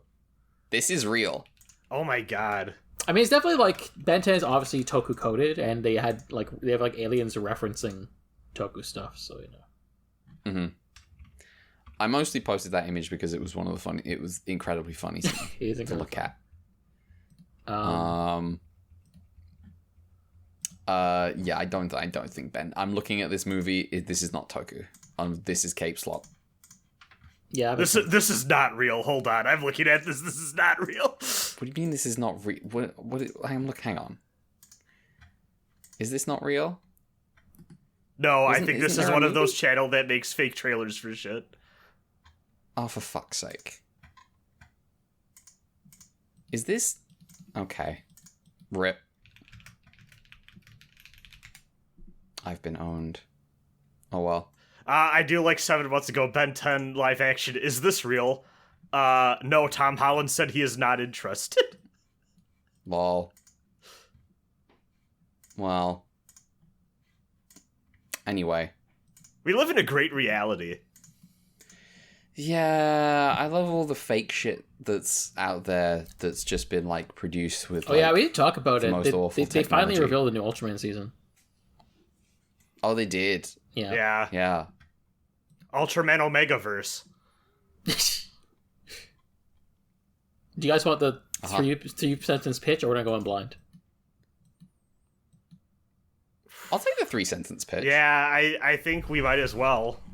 Yeah. Everyone else I watched knows. the trailer. I did watch a trailer. Oh, I didn't even know there was a trailer. Yeah.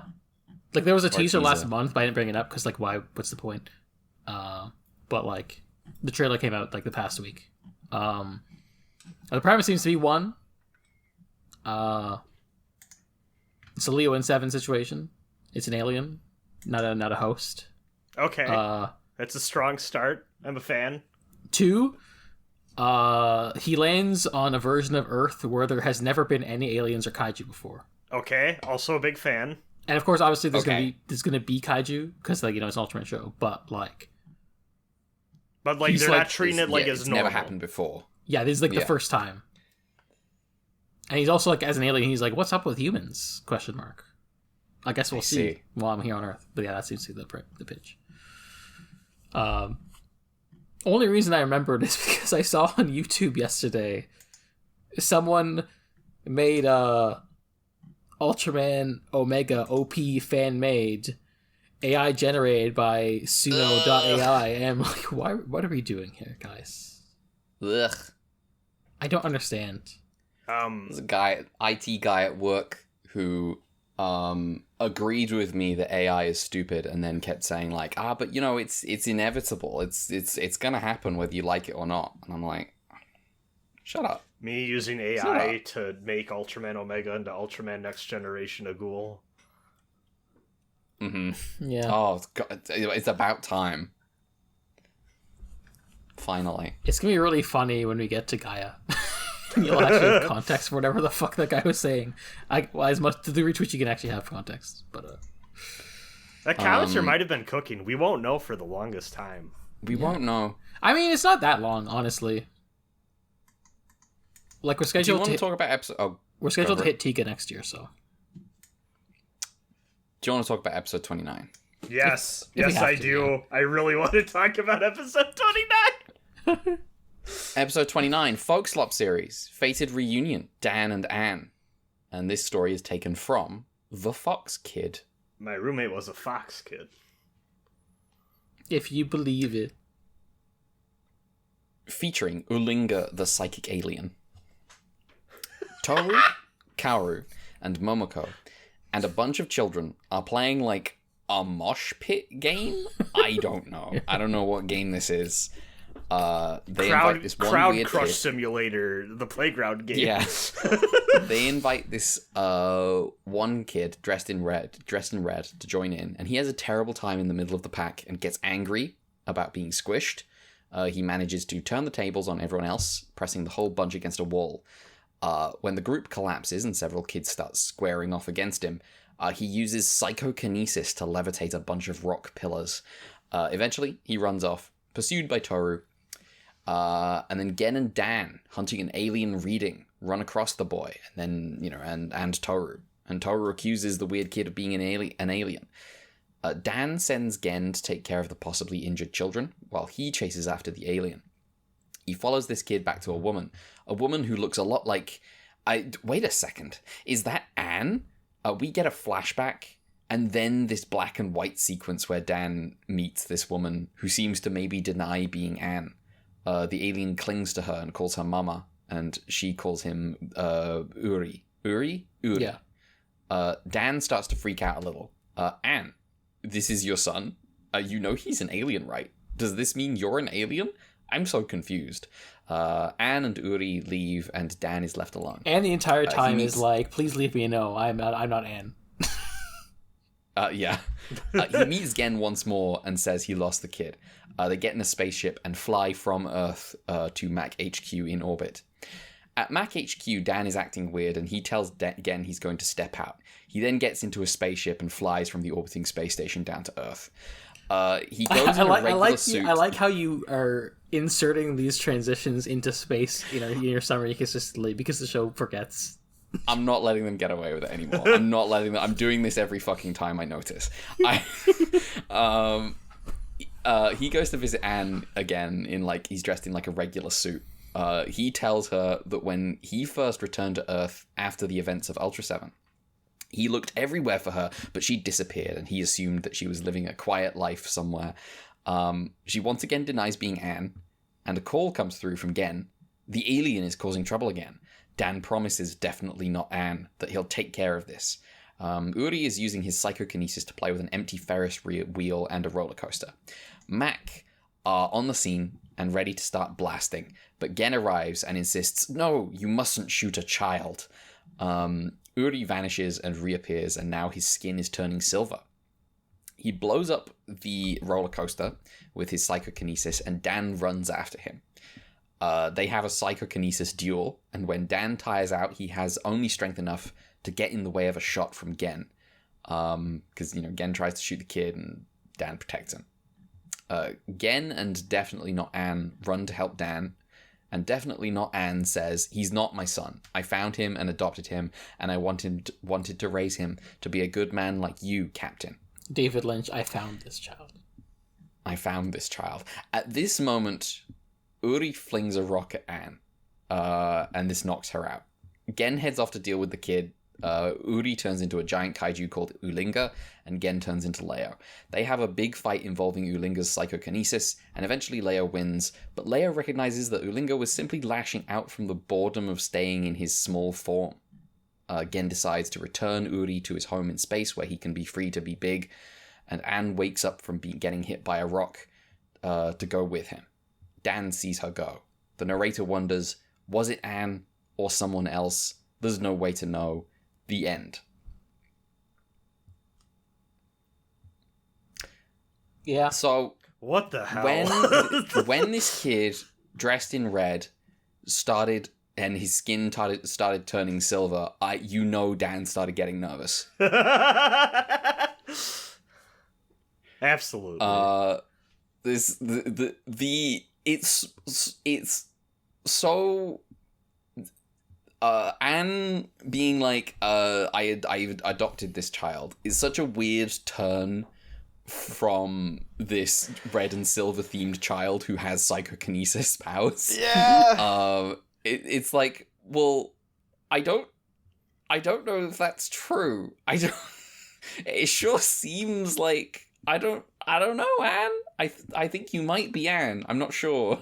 It is such a pained, like, this is an episodic show where we cannot have a huge shift like this without it being a big deal, like, non-committal nothing. I really don't think that it's doing any favors to this story to have the Anne thing be left in this weird ambiguous, I don't know, maybe it was an Anne. Like, it is so obviously much more interesting if it is Anne, first of all. And, like, also, like, I'm sorry, you got the fucking actress back. Like, come on. It's such a nothing episode. Why is this child sound like this? Why does he sound like a scared cat? I know. Who could say? This child is strange. This is a strange child. We've been talking so much about Anno taking liberally from the Ultraman shows of his youth, but this kid is making Super Saiyan noises. He's charging up.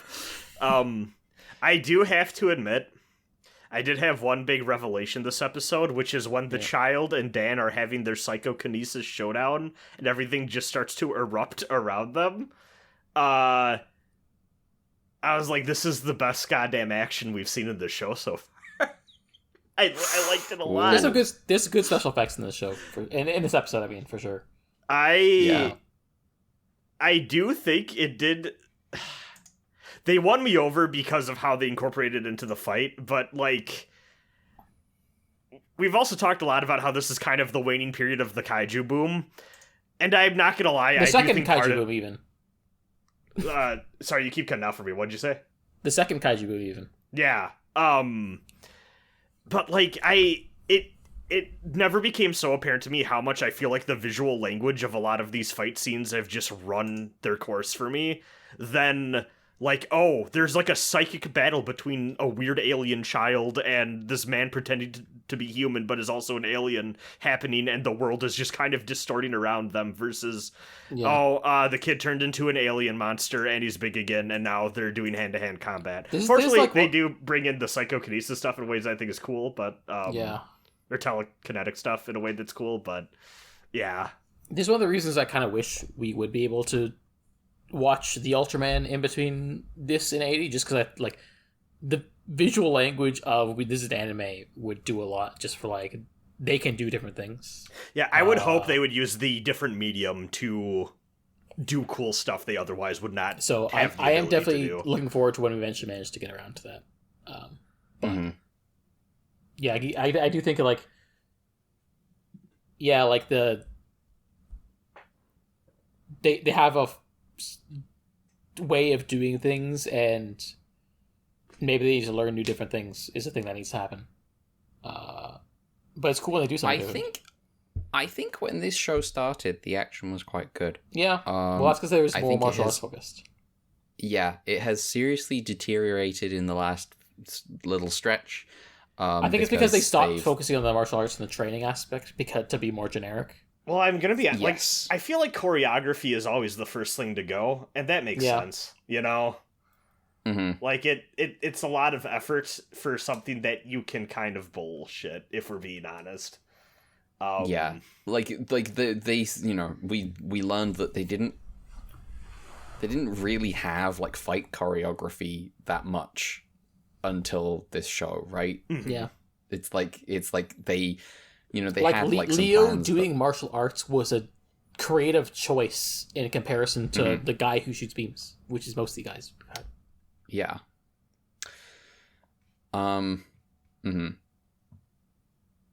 Yeah, I'm like... I like the black and white sequence. Yeah, it's kind of this little aside where like the meeting can take place under these separate this like more evocative circumstance. Yeah. It felt a little Jisoji it's quite good. Ish. Yeah. Someone trying to tap into that source. Yeah. See, when you put black and white sequences in a color production, usually it makes sense for it to not be like the same reality that you're trying to depict. Mm-hmm. Oh, is this in reference to a Gamera movie? That completely ran out of money and just used black and white footage? Let's go. Go listen to the most recent Turtle Tea Time for that discussion. Oh man, that shit's great. It was big. I was losing my mind when he got to that part of the movie because it was like, oh no, Gamera's attacking Tokyo, and they were using footage from the first movie. Excellent.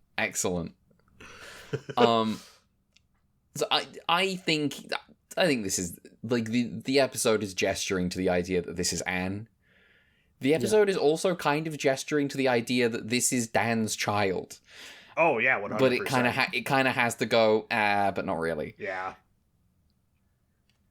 Yeah. It feels like a lot of pulling at evocative imagery that makes your brain go that direction, but then it is not interested at all in actually dealing with the consequences of this in a way that just makes me kind of upset they bothered at all.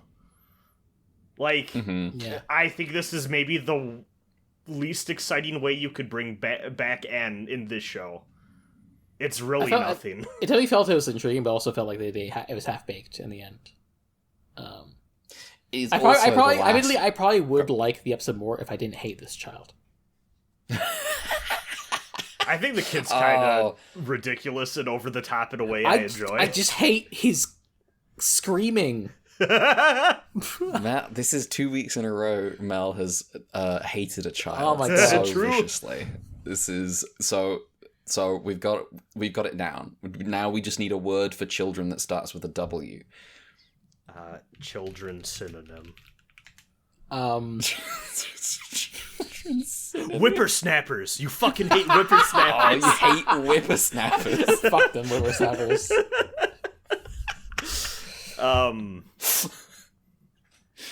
Excellent. Yeah, I guess my big problem too is like, what does Anne get to do this episode other than say I'm not Anne and I adopted an alien who needed my help? This is the other thing. This is kind of the final nail in the coffin of Anne's reputation. Because you remember Ultra 7, Anne was cool, but like as the show went on, like they introduced like a superior doctor to her. Yeah. That was like, why have you done this? What are you doing? And now it's like, oh, well, after the Ultra Guard dissolved in some kind of, weird political event, she became a mother, like, instantly, despite everyone telling her it was bad, this is a bad idea. It was really important for her to be a mother to an alien child. And it's just once again, Leo is in the era of women can do nothing except be evil and be mum. Yeah, like the idea of Anne as Dan's loved one is more important to the character depicted here than Anne as the character we saw in Ultra 7, and that really fucking sucks. Mm-hmm. Yeah, I do feel like there's probably a tendency to like reduce any character who shows up again to like the most like post-it note condensed description of them. Mm-hmm. But also it is damning that the woman character probably gets it worse than like the guy characters would. Yeah Who made this episode? This episode was made by flip to episode 29, Masataka Yamamoto, and then written by Bunpei Ai. Not his best work. Not your best work. Bunpei. It's so weird to me that you would do a Dan-focused episode that harkens back to, like, the Ultra 7 stuff that fans of Dan would like, and it, like, nothing changes, or there's no insight to Dan as a person that this made me feel, or Anne, or, like, any, like, it's such a doing it for the sake of it Imagine thing. if Dan had to grapple with being a father. That'd be crazy. Imagine if Dan had to grapple with the fact that he just told the Ultra Guard not to kill that alien because he feels some affection for it. He just doesn't, like, the moment when he's like, no, we can't just kill a child. And Mac's response might as well at that point be, but we do that all the time. Why is it a problem now? And he's like, it's the son of a friend.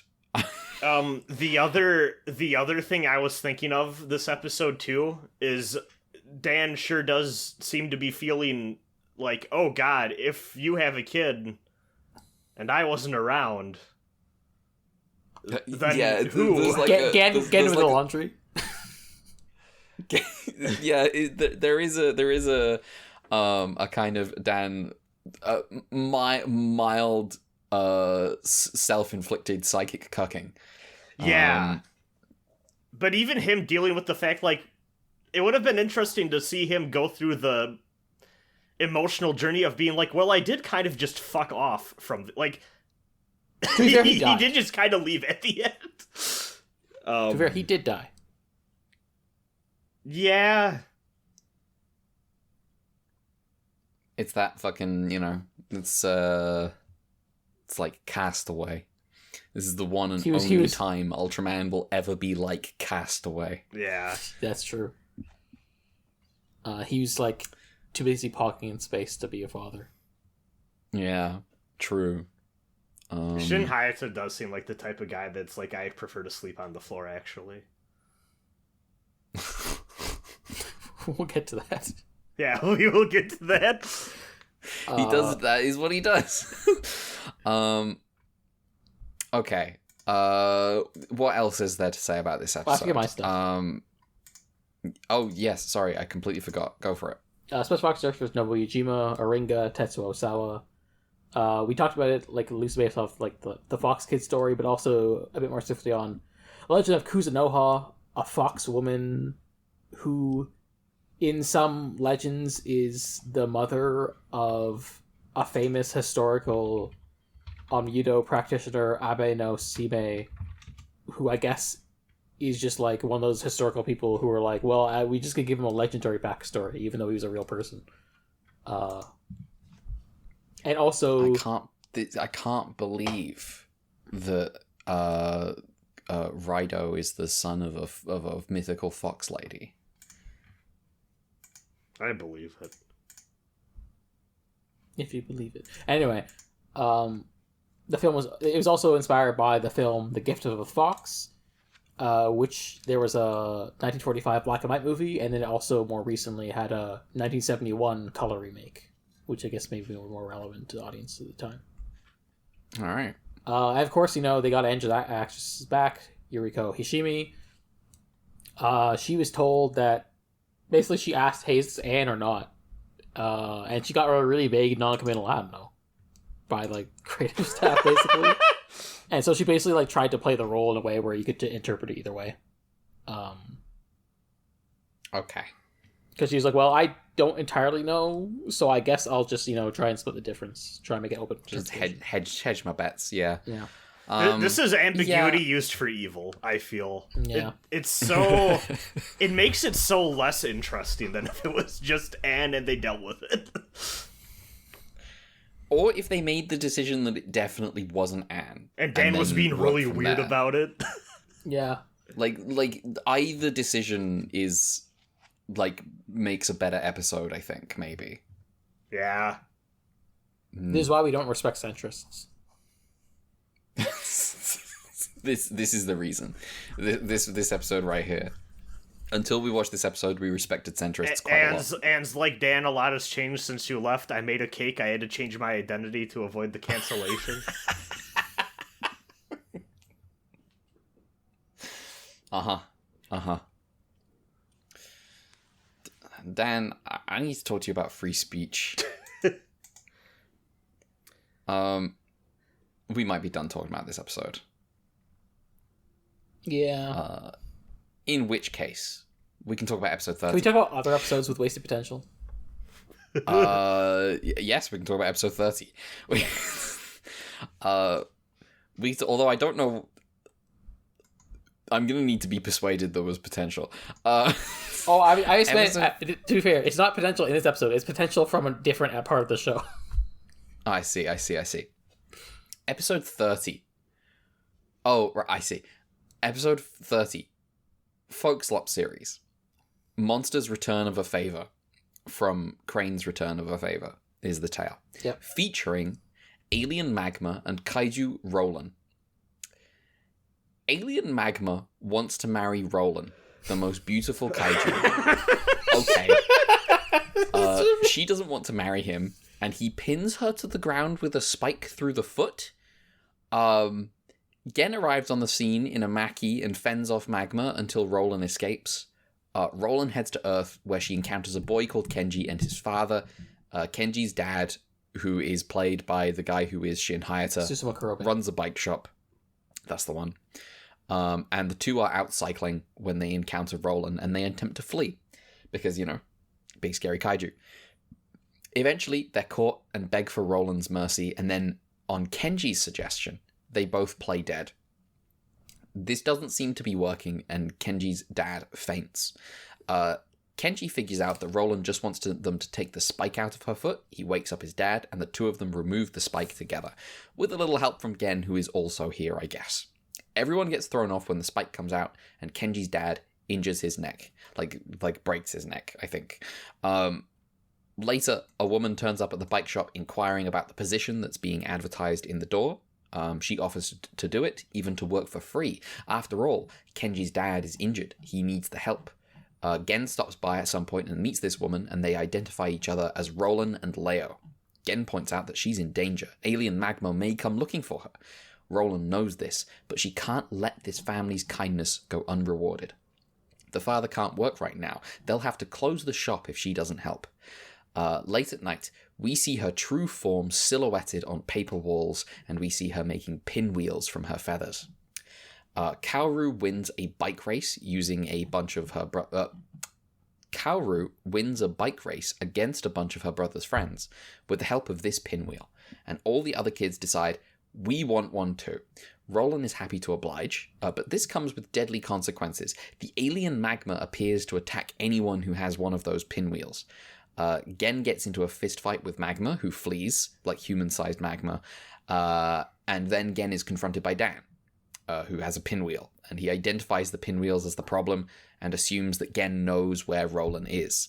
This is Gen's responsibility. Gen tells Roland about the incident, and she says she's sorry for the trouble she's caused, and she'll leave soon. Gen has one request before she goes. He needs a pinwheel to lure out Magma and kill him in revenge for his home and his family. Roland is caught making the pinwheel in her true form by Kenji and his dad, and she apologizes for everything. And then she leaves. Magma appears and attacks Roland in her true form, but Leo arrives in time to save her. He fights Magma and kills him using the pinwheel. Kenji and his dad see Roland off as she flies away from Earth, and she drops a bunch of pinwheels as she goes, and the kids are safe to play with them now because Magma is dead. The end. Huh. Yeah. I wouldn't have done that. Right. It really feels like they were just like, yeah, we haven't really been using this guy. Yeah. Why is he dead? Why did he want to marry the kaiju? They're like, why did he want to marry? Why were they having him trying to force her to marry him? And not only is he dead, What's going on? They're also like, let's make sure the children know he's an incel. I do want to see a kaiju wedding. Seeing the episode start with like alien magma back, and he wants to marry this fucking weird feather dragon thing. Like that. Alien magma, kind of a freak for that. Can I? Well, yeah. It reminded me of that one YouTube video that like someone made a love song for Reshiram the Pokemon. Yeah. Yeah, kind of has that vibe. Though the narrator I'm does... glad you all knew what I was talking about. Alien magma in the group chat, like, okay, fellas, hear me out. Yeah. Oh, look at the feathers on her. The narrator does talk about this kaiju as the most beautiful monster of them all. And as we all know, the narrator can never have bias. I think this kaiju... maybe I don't understand kaiju, like, beauty. Right? Yeah. Maybe I'm too... I'm too based in my sort of human... You're too anthrocentric. Ideas. Yeah.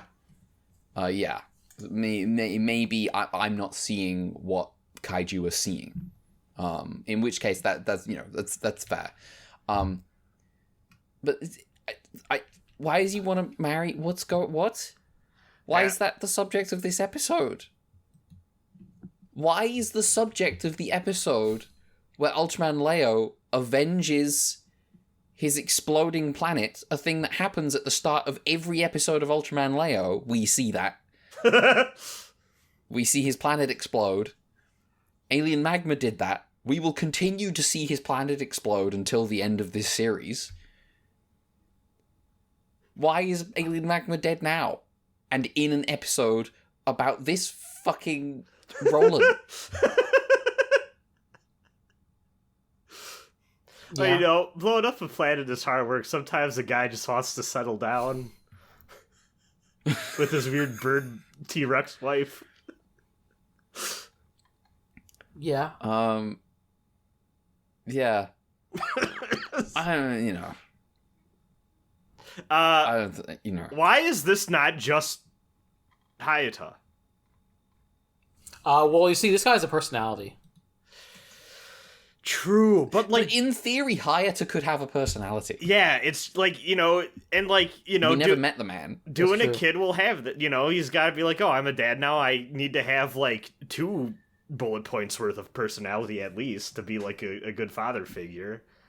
We could have like because being a father is only a good bullet point when you're talking to other people who aren't your kid. The other thing is he's fallen on hard times, which is what happens when you get dropped from the various science patrol organizations for your severe memory loss issues. And also they've closed down the SSSP to put Matt, which has also been closed. They did do that. I mean, Galaxy Brain. They open this episode and it's Dan walking. Or sorry, it's Hayata walking with the kid from the last episode. He's like, oh yeah, we gotta get home to Anne, your mom, for dinner. Oh my god, he's the dad. Imagine getting cucked by Hayata. It's the worst. It's the worst feeling in the world. Is it any different from being cucked by Kiriyamato? And like he always does the spoon. No. He always raises the spoon in the air. He does the bit, and like the child and wife have seen it like 80 times before, but they still laugh to make him feel good about it. And Dan's just looking on in agony. Yeah. And then he beats again. Oh yeah, this is a real good source of anger. Yeah. He needs to take it out. Captain, this beating seems weirdly potent for some reason. Is there something going on? No, again. Also, I don't know if you noticed, but the crane lady is Fuji. Yeah, Hiroko Sakurai. Oh, I did not notice. That's funny. Fuji / Yuriko. They just called up everyone when they were making this batch of episodes. Like, fuck it, let's get them all back. Yeah. This makes me wonder now if the captain guy from the first episode of this batch was someone that I just didn't. No, I didn't. He wasn't. Okay. I made a note of which ones were like returning guys. I was primed to expect. I'm gonna tell you, I was looking at that guy thinking, do I know him from somewhere? Because the episode is called like the return of the Captain Mustache, and I was like, return. A guy's returning? No, he's just returning from shit. They've had what was his name? What was his name? The first captain from Matt in Return of Ultraman. Oh, him! I do not remember his name, but he was good. We did like him. Yeah. Presumably, he would never be able to get Ibuki back because his thing was he was an actual actor. Yes, he was like a big deal. Yes. Yeah. So the substance of this episode is like this. I don't know. It just kind of goes from it's just doing the beats of like a fairy tale, but it's it's got okay. I like Shin Hayata's guy. I like this dad who's kind of pathetic. Yeah. Yeah. He's fun. Yeah. They maybe actually like the actor a bit for a second. Yeah, he can when Ultraman isn't like denying him of any opportunity, he can play a character. Yeah. He plays a villain in Kamen Rider Black, and it's really weird. Ooh, that is kind of funny. Yeah, it is funny. I mean, that is on like the same kind of thinking as like I'm watching Kuga, and like that one bad guy keeps showing up, and he rides a motorbike and he's got a red scarf, and I'm like, okay, well, I see what you're doing here. What are they doing? I don't understand. Who could this guy possibly be a stand-in for? What's happening here? And why is his villain form like this weird bug man with like obvious tear marks down his face? Some kind of grasshopper guy? Some kind of grasshopper guy. It's strange. It's very strange. I wonder why they do that. Yeah. The pinwheel stuff, it just feels so, everything about it feels so perfunctory and like, yeah, we have to do the thing that's in in a story or something, and it's... The folklore thing really feels like nobody really wanted to do it, if I'm being honest. You know what I, like, aside like... from the like 1-inch samurai thing, or 9-inch samurai, or whatever it was called. It was 1-inch. 1-inch, yeah. 9-inch was my mistake. Oh, true. 9-inch samurai, very different work of fiction. Yeah, they did the soundtrack to Quake. It's called The Tale of Genji. 9-inch samurai is my anime-inspired 9-inch nails cover project. Yeah, I think you have a good point. Like, it's... Please look forward to our album, The Downward Like, Rosin. this entire stretch is cynically ratings boosting. Yeah. Like, going through the motions. Even, like, we're doing folklore because Tara was ostensibly folklore themed. Yeah. Like, even I noticed, like, I'm just gonna say it here in advance, getting back old actors was also an attempt to raise his ratings. Yeah, that seems... Yeah. Well, I'm at it. Play. Apparently Ken Kumagai got a bunch of quote-unquote hardcore kaiju nerds in a room together and was like, okay, how do we boost the ratings of Leo? And they're like, man, you should bring back Alien Magma, and they decided to do it this way. I did also, while we were talking, because I was curious, like, who the fuck was that guy from, like, who was that captain? He is Eiji Okada, who is known for being the protagonist of the Japanese avant-garde new wave movie Woman of the Dunes, which is, from what I know, a bigger name movie from that time period. Okay. I can't believe they got the feedback you should bring back Alien Magma, and they were like, oh, so you want us to kill him? Yeah, it does seem like a case of Stupid. like, one, maybe don't listen to the fan base, but also maybe listen more specifically to the details of what the fan base wants, or like ask for specifics.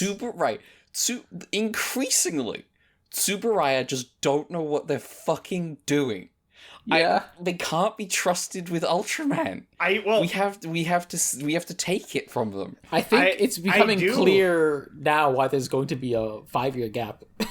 I do just have that thought now where it's like, watching episode 1 of any given thing, I'm like, I don't just trust your premises anymore, because half the time you give up on like half of it, or you retool it because you get nervous, like or things don't work, or you have a shortly bad run. Instead of retooling things, you just go back to what the last thing was doing. It's rough. The only time it all worked out was when they got more episodes for Ultra 7. Has Ultraman Leo Ship of Theseus all the way?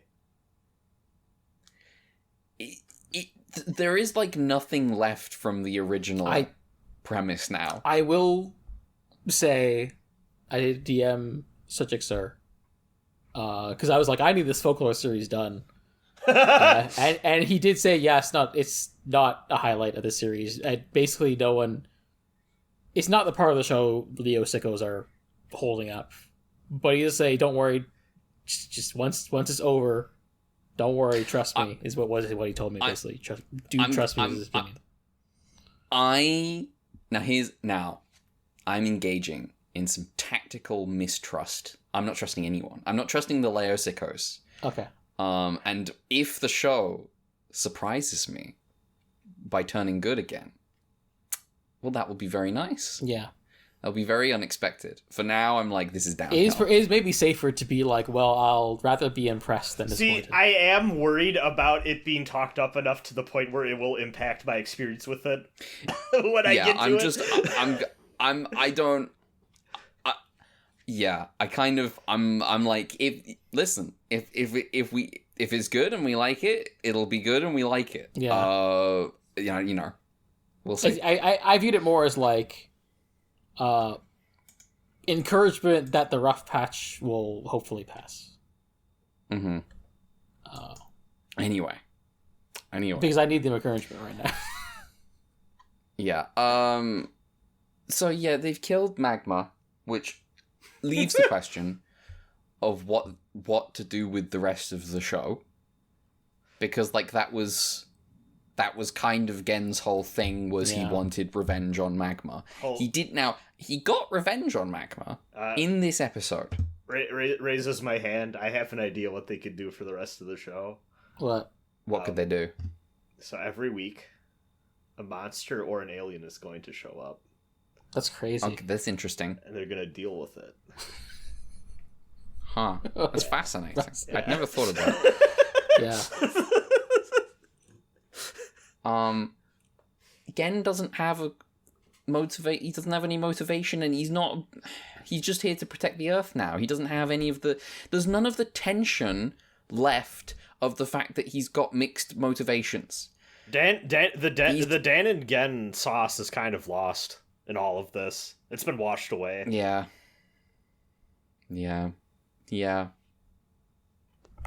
How many more episodes? Do we have one more Folkslop episode? We have 2.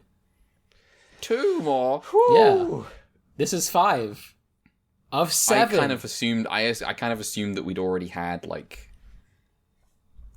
No, we had 2 last week. 2 last week. Okay. The Ultra 7 Folkslop. It does mean next week we are out of it, and like dip our toes into outside of it. That will be nice. It will be nice. Who made this episode? You said that just as I put the book down. Okay. You should never put the book down. Oh, the last time I had the book in close proximity, it fucked up my Audacity recording. You should walk around outside of this podcast with the book on you at all times, just in case I pop in to yell at you. Who made this episode? This one was made by director Masanori Kake and written by Shigemitsu Taguchi.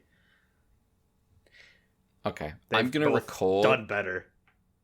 Yeah, they've both done better. I'm going to record a 24-hour long audio that you can just have on in the background at all times that is just completely silent, except very occasionally I say who made this episode, and you have to respond as quickly as possible. I'm gonna take that and then make it into like a Jock Jams mix from the late 90s or the training has been missing for so long. I unintentionally invented my own Dan training. You did. Mel. Special effects director is both Koichi Takano and Yoshiyuki Yoshimura. Roland is designed by Kengo Kime. I already told you the other trivia stuff. Mm-hmm. I get, they might now. I don't think that Tsuburaya, the team, are working with the idea of kaiju having different beauty standards.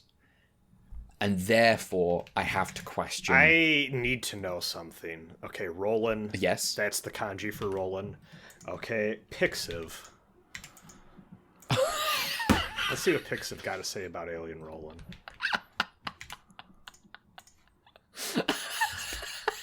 This is not related to... Oh, okay. None of this is related to the Ultraman kaiju. That's funny.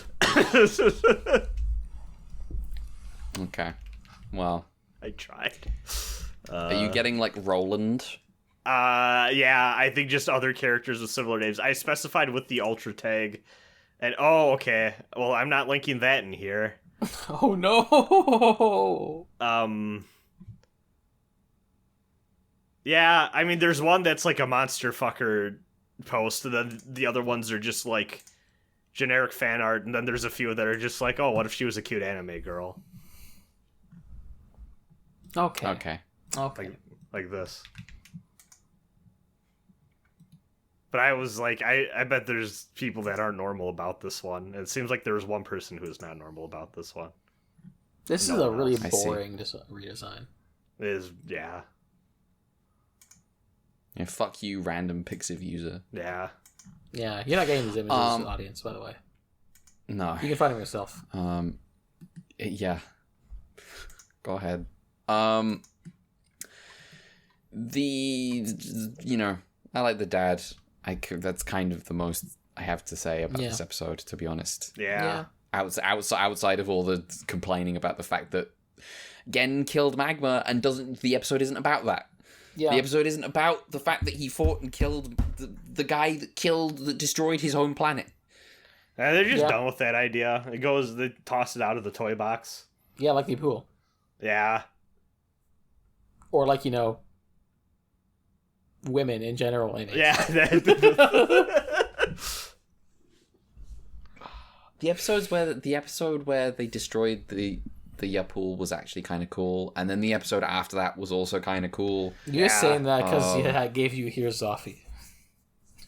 I am now. There is a bit of me that is saying that because it gave me the image. Here's Zoffy. It really did seem like for a second there, the second half of that show was going to be the crumbs of your pool that were so evil that they were themselves becoming terrible monsters. What a cool idea for the second half of that show. Exactly once.